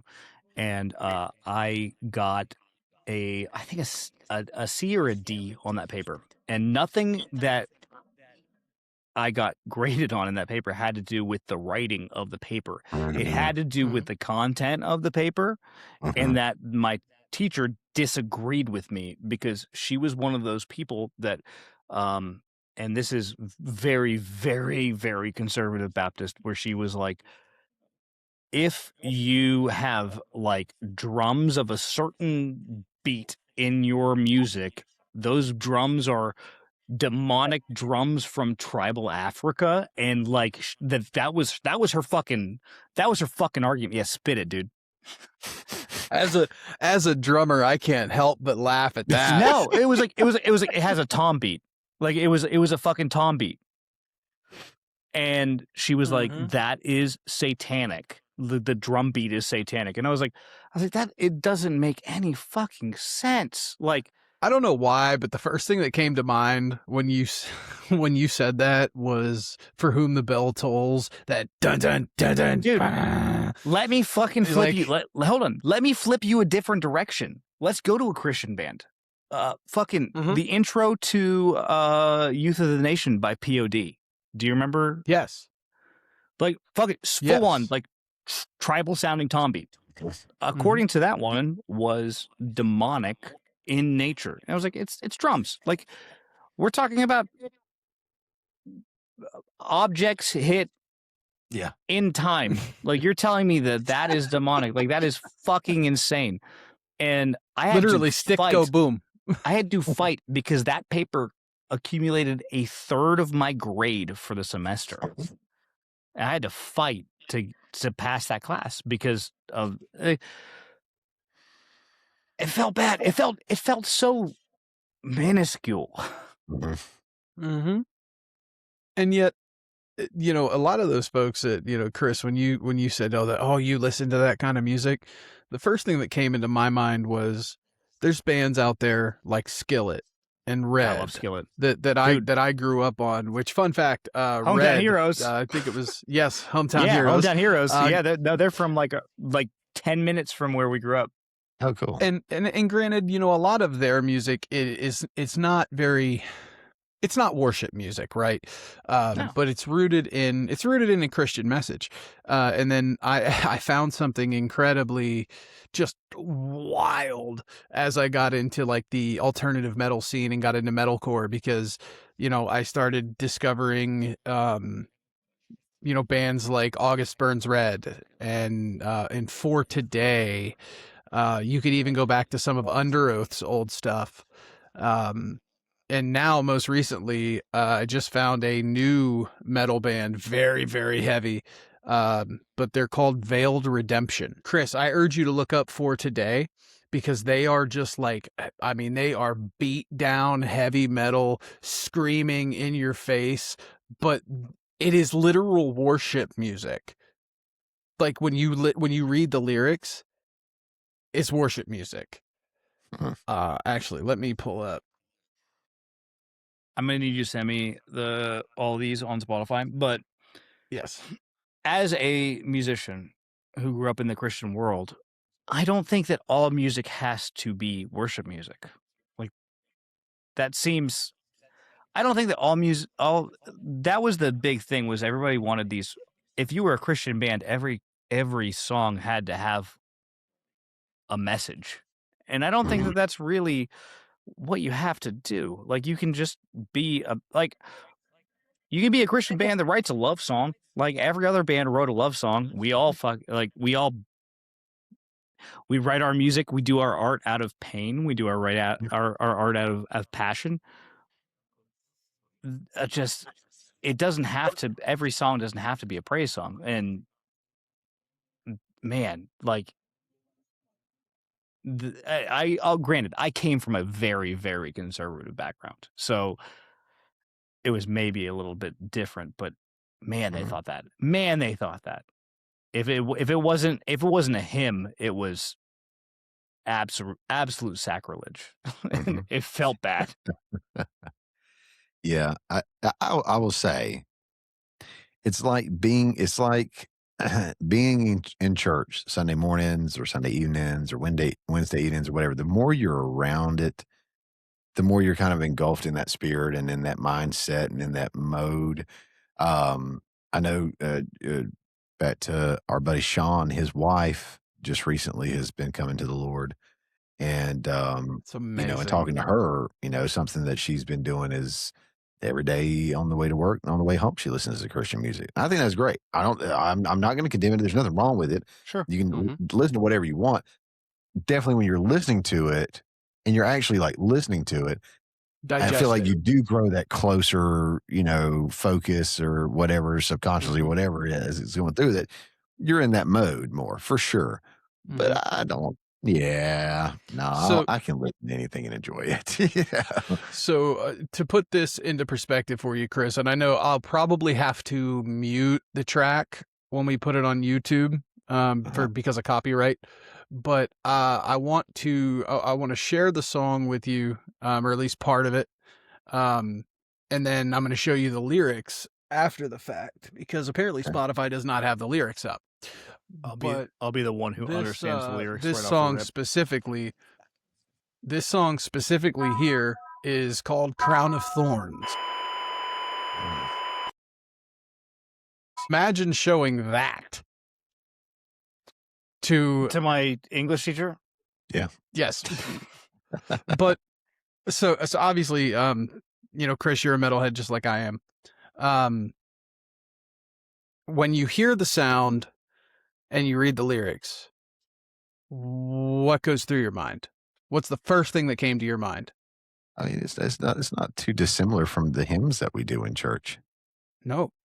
There's a hymn that we did this last Sunday. It's one of the hardest ones for me to sing. And I lead the singing at our church. And it's the it puts you in the position of the people watching Christ go through what he went through. And it's like I hear my voice among the scoffers. I'm doing this to him. It should have been me. All the stuff that it was saying in the lyrics of that. And as the song was progression and I was reading the lyrics along,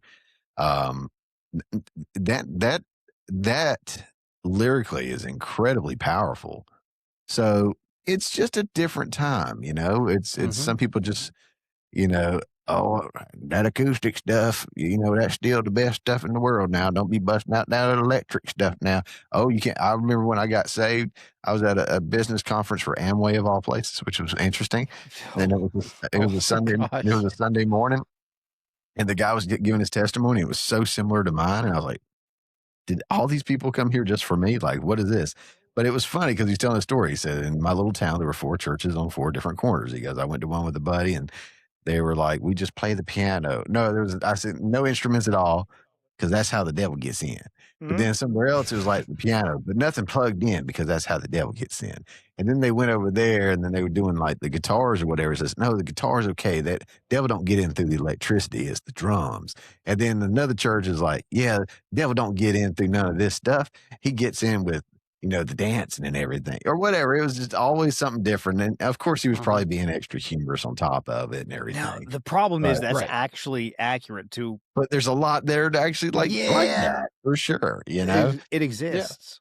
Yeah. But there's a really powerful message to it, man. There's a change in the times and stuff. Like, look, I get that you may not like this kind of music, and that's cool because I'm not the biggest growler kind of guy. Like that song right there, I would probably be like, oh, that's pretty neat. And then maybe never listen to it again. Or if it popped up, maybe whatever, but I wouldn't probably seek it out. That's fair. Right. But at the same time, it doesn't mean that it's not a powerful song. It doesn't mean that it can't serve a purpose or meet that need for somebody to hear it. If they heard it and it hit them and it was powerful to them, then it accomplished something that whatever I may have wanted to push on them wouldn't have done. So I think it's great. It's interesting you bring that up because, in the metal community specifically, and in the metalcore community, the Warped Tour crowd, so to speak, it is a lot of young people, and many of them are not religious. Many of them, let's be real. There's a lot of metalheads that are just outright atheists, right? Oh yeah. And so the singer for that band is actually a pastor, and that's what he does full time now. The band actually broke up because the members had, literally said that God called them to do other things. And the one beautiful thing that separated them from everybody else was about midway through their set, Maddie would actually lead everybody. He would call his exact words, I believe, were something to the effect of, to anyone in the audience that may believe that God does not love you, or that you have no place in the church or in Christianity because of whatever factors in your life. I encourage all of you right now to come up to the front of the stage, and he would give about a 5-minute sermon, and at the end of it, he would encourage everybody that was faithful to come up to those people that were at the front of the stage, and if they were comfortable with it, he would come down off of the stage, and they would all say a prayer together off the mic. He took the time to do that at every single show. Mm-hmm. It was something completely different that I had never seen before.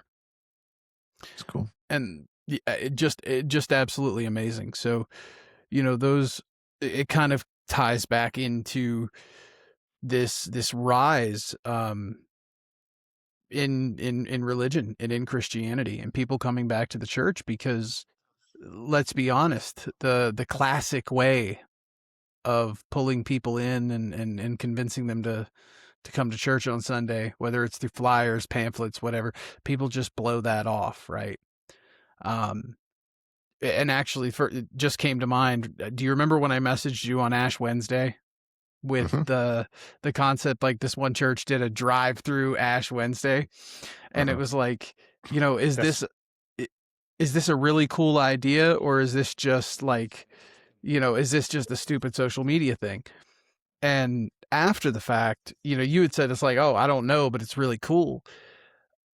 But the next thing that came to my mind later that night was how many people that would not have shown up for Ash Wednesday because they didn't have the time, or, they had other things going on in their life,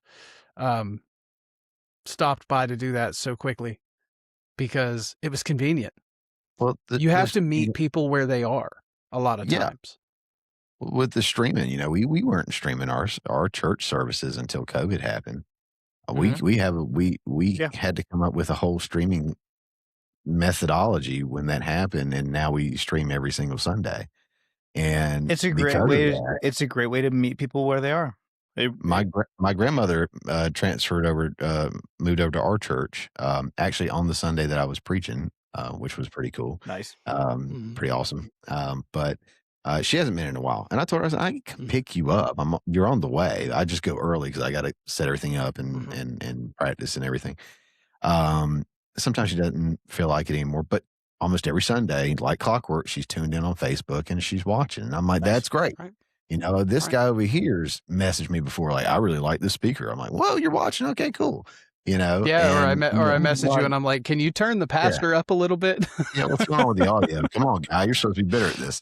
Well, and that man a compressor at noise gate. Yep. Yeah. Well, but you never know. Like you said, you got to meet them where they are. And I'll say too, another thing that's been really interesting about all this is I think that Christianity is almost pop culture now, or punk rock now almost. It's because it's going against the social norms. The social norms have moved away from it for so long now that it's almost the punk rock side of things, and it's starting to infiltrate and everything from you got Christian streaming platforms now for films and TV shows. Angel Studios, shout out. Yeah. You got that. You've got there's another one, I forget who it is, but we were streaming them because they did America Reads the Bible, and for every day over the last week they had politicians, celebrities, or whoever would read different passages of the Bible, and they read everything from Genesis all the way to Revelations, and that was a different streaming platform. But you got that. You got the music, like you're saying, the music, and even at the live concerts with the prayers and stuff. And then I mean, it's just infiltrating so many places now. You got the biggest celebrities in the world that you would not think twice about being a Christian, like a Jelly Roll or somebody, starting to sing about them and talk about them. And people have opinions about you know, a lot of this and that with it, but it's becoming more acceptable to speak about the Lord and your faith and everything now. Whereas it used to be, and then it wasn't, and then it is, kind of like you were saying with the pendulum swinging, how everything is just a matter of time, and you know, it is what it is. But right now, there's like a resurgence of it where it's pushing back against the social norms, Right. and it's becoming a little bit more acceptable, and it's infiltrating so much of what we take in, be it the social Becoming media, more accessible. yeah, the music, the whatever, and it's almost being fed to us a little bit more in a way that we want it to be. It's meeting us where we are. It's in the music we want to listen to. It's in the movies we want to watch. I mean, one of the best like thriller movies I've seen in the last several years was Nefarious, Dude, which it was my is a film of the Christian. year. That thing What was a awesome. brilliant piece of art. Yeah. It was great. It was great. And to Now, Ryan's point earlier, not every song, you know, Christian song needs to be have this deep Christian message in it. You can write a love song stuff.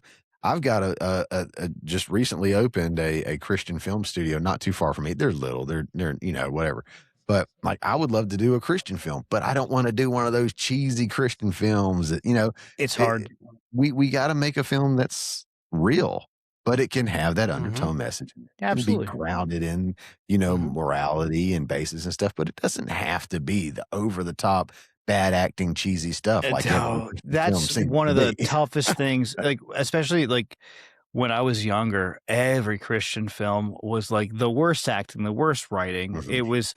It was beat you over the head. It was Yeah. it felt so bad because it wasn't good. It wasn't good filmmaking is the problem. Yeah, exactly. And I think actually, you can do it. Mhm. a perfect example of the type of film that you're talking about, Chris, was actually one that was on Angel Studios, and it was called Brave the Dark.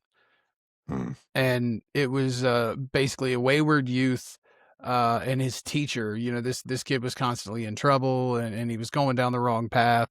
And one of his teachers kind of took him under his wing, you know, introduced him to the Lord, and kind of inadvertently, it wasn't in your face, but just through his everyday actions, was able to kind of change a trajectory. Mhm. And so, you know, that kind of accessibility and being able to do the art right. Mhm. Do you think that that is a driving factor in seeing the amount of young people that are coming to the cross or finding their faith?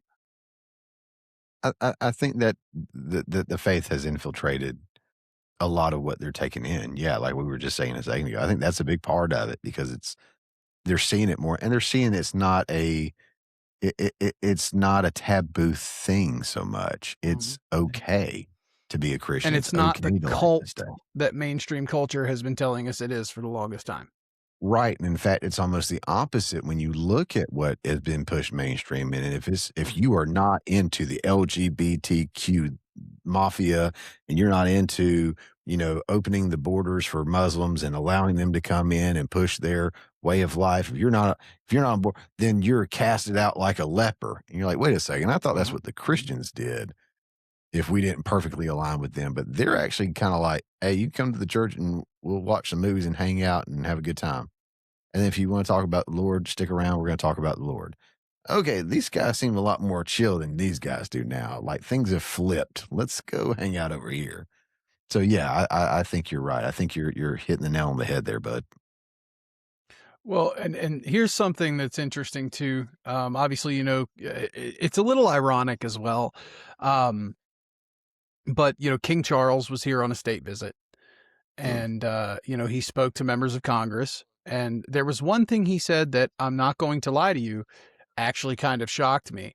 Um, if, in more ways than one. One, because he was bold enough to say it to an entire Congress that is truly a melting pot of religions, or lack thereof. But two, he was able to proclaim this and make this statement given the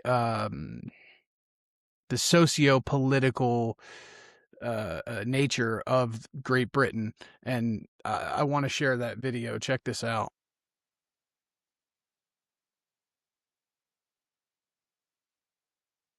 Mr. Speaker, for many here, and for myself.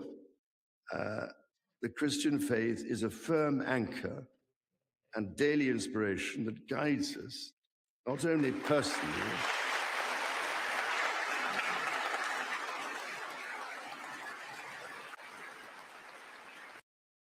Mr. Speaker, like that's only a short 20-second clip, but he later went on to say that, you know, he believes that the United States is, was, and will always be a Christian nation. I think that's a really bold proclamation to make. And I think it was a great thing to hear that coming from, you know, to hear that coming from the monarch. But, you know, a lot of our values, despite the reason we fought the war and, you know, kicked those redcoats' ass, let's be real, those were more for political reasons, not so much moral reasons. Many of our values came from that tiny, powerful little island in Europe. And to have the figurehead and the monarch of the United Kingdom come to our country and openly proclaim that, I think was a really special moment. I agree with you. It's, man, what an interesting fucking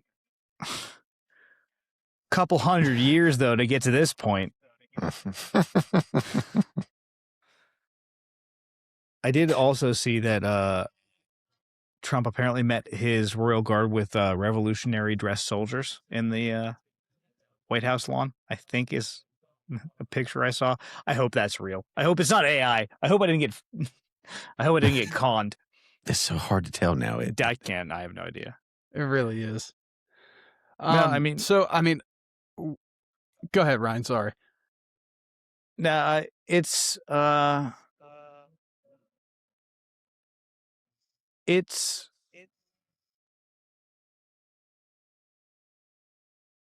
just cut all this out. Let me be drunk by myself. Okay, fair enough. No, obviously, you know, the whole point of the show is to kind of talk about the rise of Christianity again, the resurgence, if you will.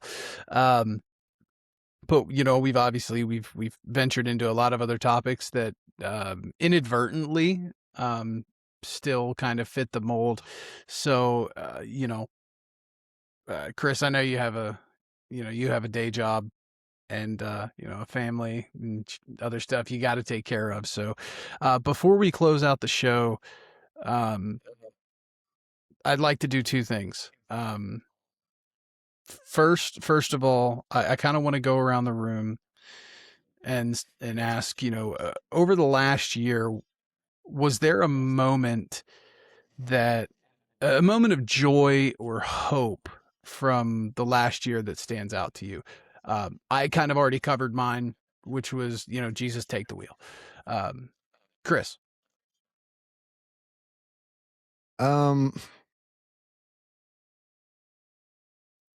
This is kind of maybe an odd thing. I don't know, but again, I'm not on TikTok, but I've seen the wife's reels. She's shown me some clips, and I've seen some stuff on the Facebook reels or the YouTube shorts or whatever they're called. It was something that I've seen that was kind of a Jesus moment or just a hallelujah moment that I loved. Was so many false prophets and people out there preaching the gospel that shouldn't be, and that are using, you know, the faith as the crutch, and are preaching things that are not biblically sound and based, and hurting people with that. I truly believe it's really messing people up. Seeing a rise in people calling that out. Like they would show a clip and they would react to it and they would correct it with the scripture, and they would say, this is not the first one I've done with this person that says they're a pastor. And, you know, they would go just identifying it and pointing it out has been huge lately.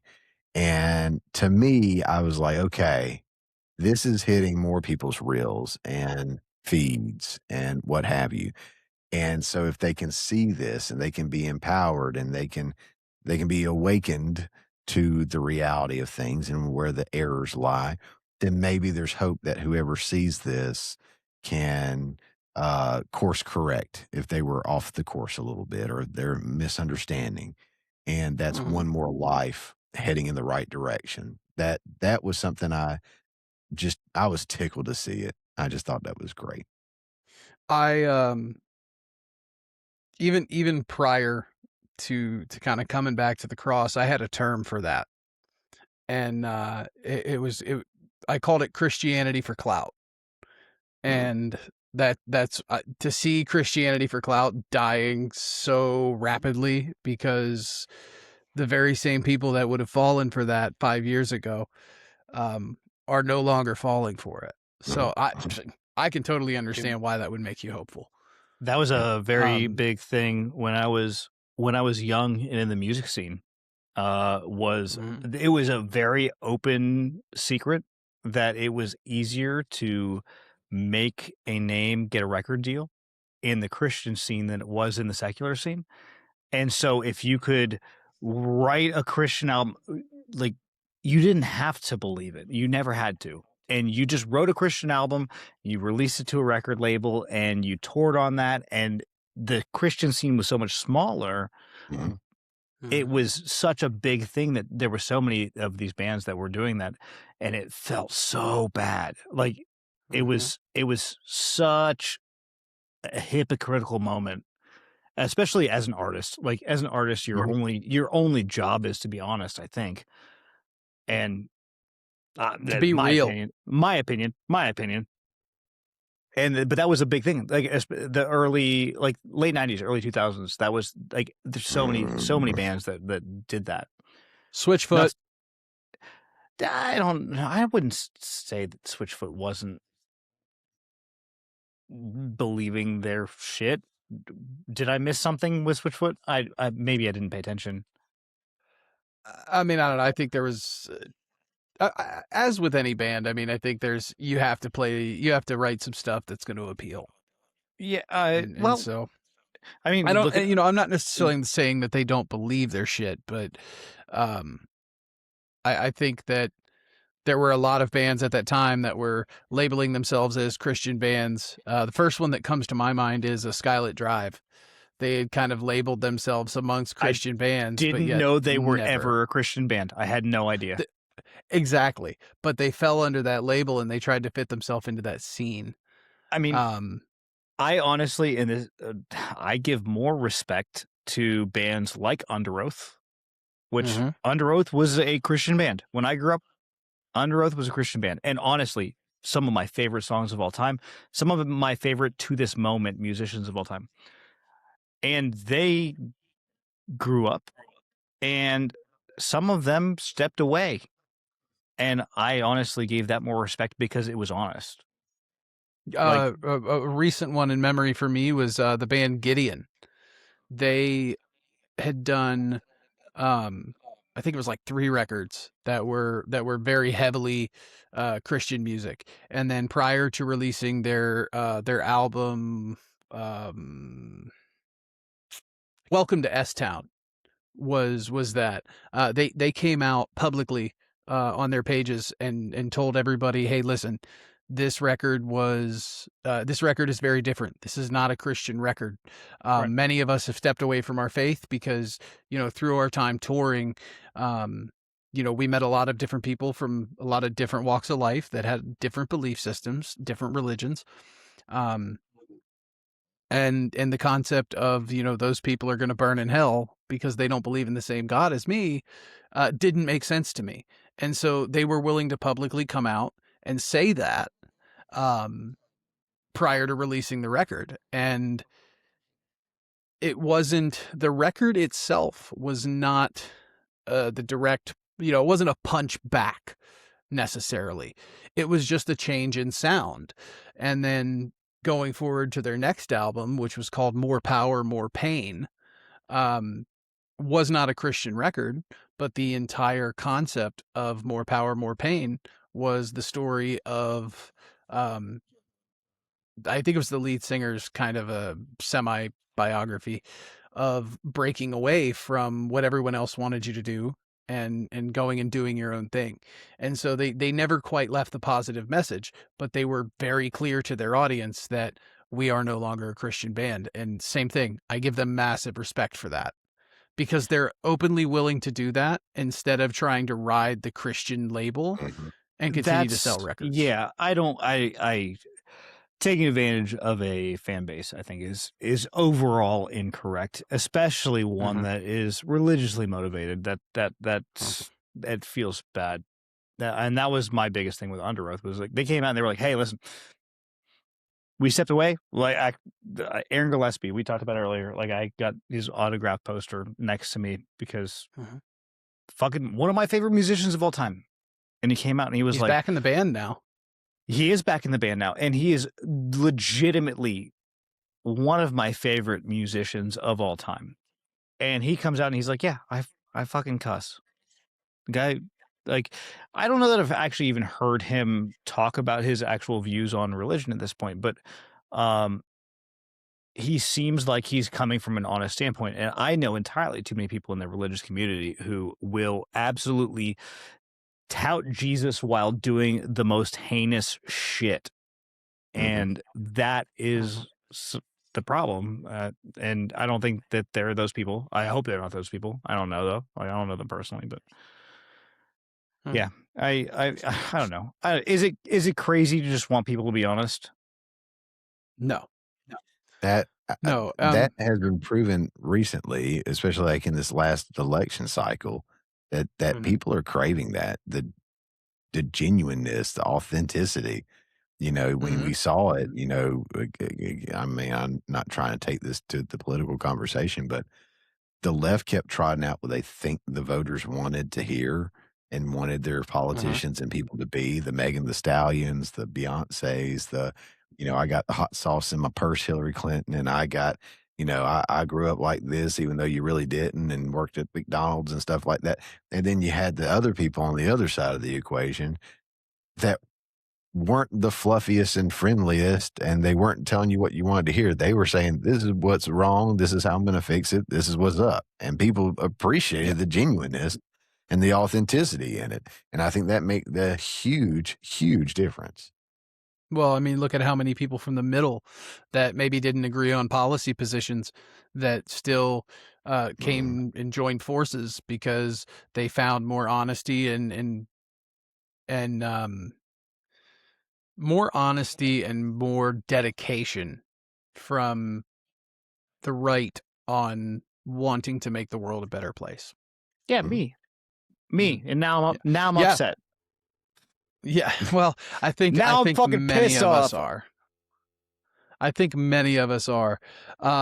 So moving on, Ryan, was there a moment of like hope or joy in this last year that really stood out to you? I don't know. Yeah, no, I don't know. I think I'm seeing a lot of people. God, I think I'm seeing a lot of people be more honest. I don't know if that's because of we talked about the lack of repercussions on social media and whatnot, but like, I think I am seeing a lot more people, and I'm the worst person to ask because I'm a like herald for not adhering to a two-party system.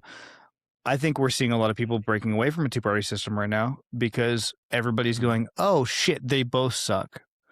And I think that's the closest. The secularism's breaking. Yeah, I mean, it's tribal politics is dying. It's two sides of a worthless coin, and I think people are finally figuring that out. And I don't know. I haven't had a like clouds part moment, not yet. I'm hoping for one. I'm hoping for one.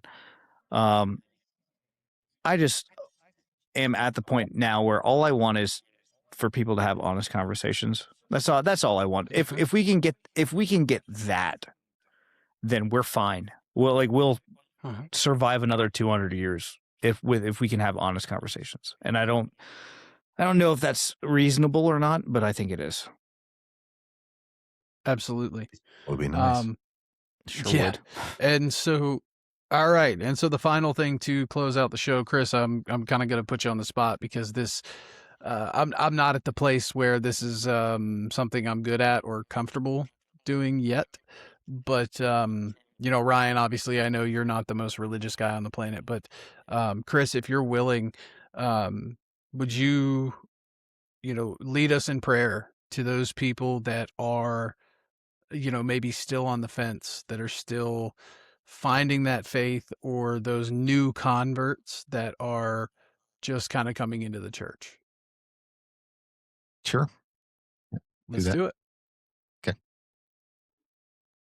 Father, I thank you so much for this opportunity to be on this podcast and this show, Lord. Just, I think the world of Robert, Lord. I've gotten to know Ryan some too, and just what a great conversationalist, what a great guy to spend some time with. And I've enjoyed so much of our evening this evening, just talking and being honest and having those honest conversations from whatever viewpoint and perspective we bring. And I think it was fruitful, and I am so grateful to have been able to have it. Lord, for those that are here, for those that are watching, if they don't know you and they want to know you, I pray that a light be shown on their path to finding you, whatever that may be, that those doors be open, those opportunities come up, that we that are Christians follow through and reach out to them like we're told to do in the Great Commission, to go therefore and make disciples.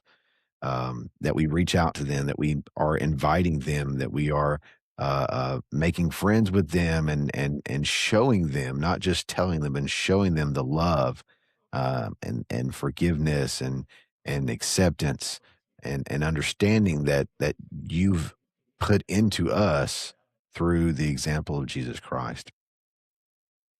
Lord, I pray for the peace and for the comfort through the hardships of life that happen, and especially in this journey of getting closer to you, because anyone can attest to this. As we get closer to you, the enemy feels that pressure and that loss, and will start clawing and doing everything he can to pull us back and pull us away and distract us from becoming one with you.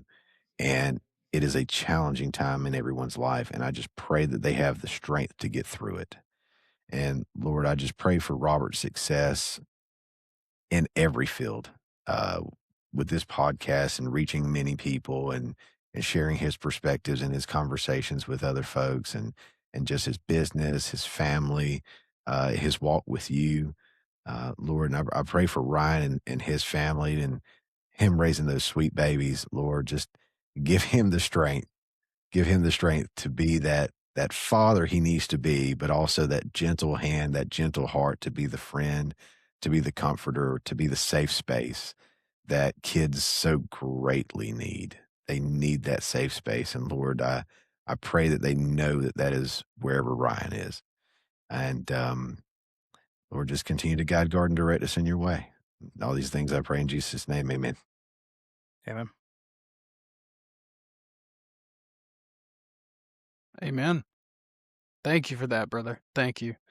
That said, before we go, I mean, obviously you're not on a lot of social media anymore, but tell everybody where they can follow you if they want to follow the GLP-1 journey. And, for those that maybe aren't comfortable with going into the church setting in person yet, shout out the Safe Harbor page. Yeah. Sure. So yeah, little EB church, not the best streaming equipment in the world or anything like that, budget stuff, but yeah, we stream our church service every Sunday at 10:30 a.m. Eastern time. And of course it'll stay up there, but it's Safe Harbor Macon is pretty much what it is across the board. Safe Harbor Macon, MACON. That's for Macon, Georgia, is where we're out of. And Safe Harbor Macon, we are on Facebook, YouTube, and Rumble. Again, we don't have like large audience or anything, but we just put it out there for whoever wants to watch it. You know, it's just one more, I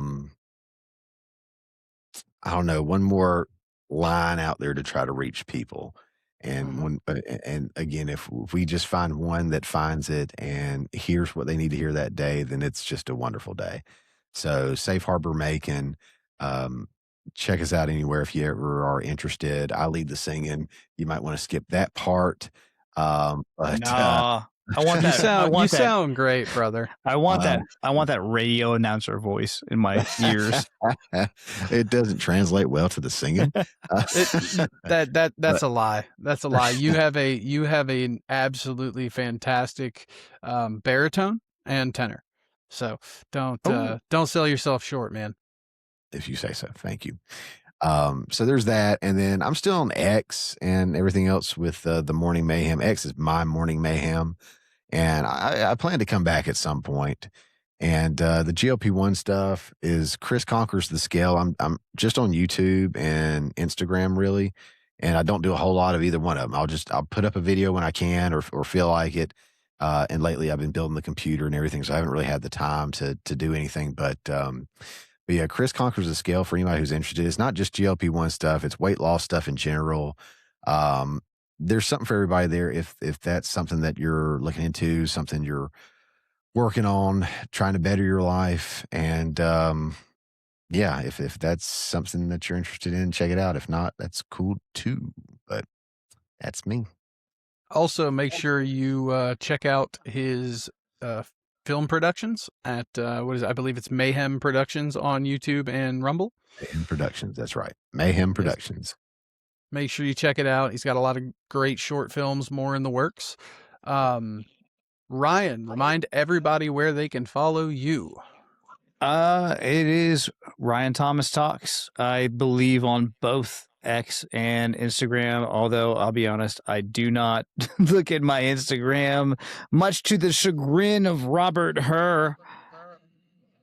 And most I don't even care if you use it. I just want you to accept the damn collaborator posts. Yeah, I need to start using Instagram. X is where I live right now, and it's not a safe place to live. It's usually just me talking shit to a bunch of politicians, but they need to hear the bad things. So true that. Agreed. It is what it is. As always, DM me. DM me. You want to talk? DM me. I'm in. Absolutely. And as always, I am on X at Real Robert Herr. I'm on Instagram at Real Robert Herr _. The show you can find everywhere at Spin Cycle V2. And as always, if you like this video, make sure you hit the like button, share it with your friends, subscribe to the channel, hit the little bell icon, all of that good stuff. And we will catch you in the next one. We love you. Bye-bye.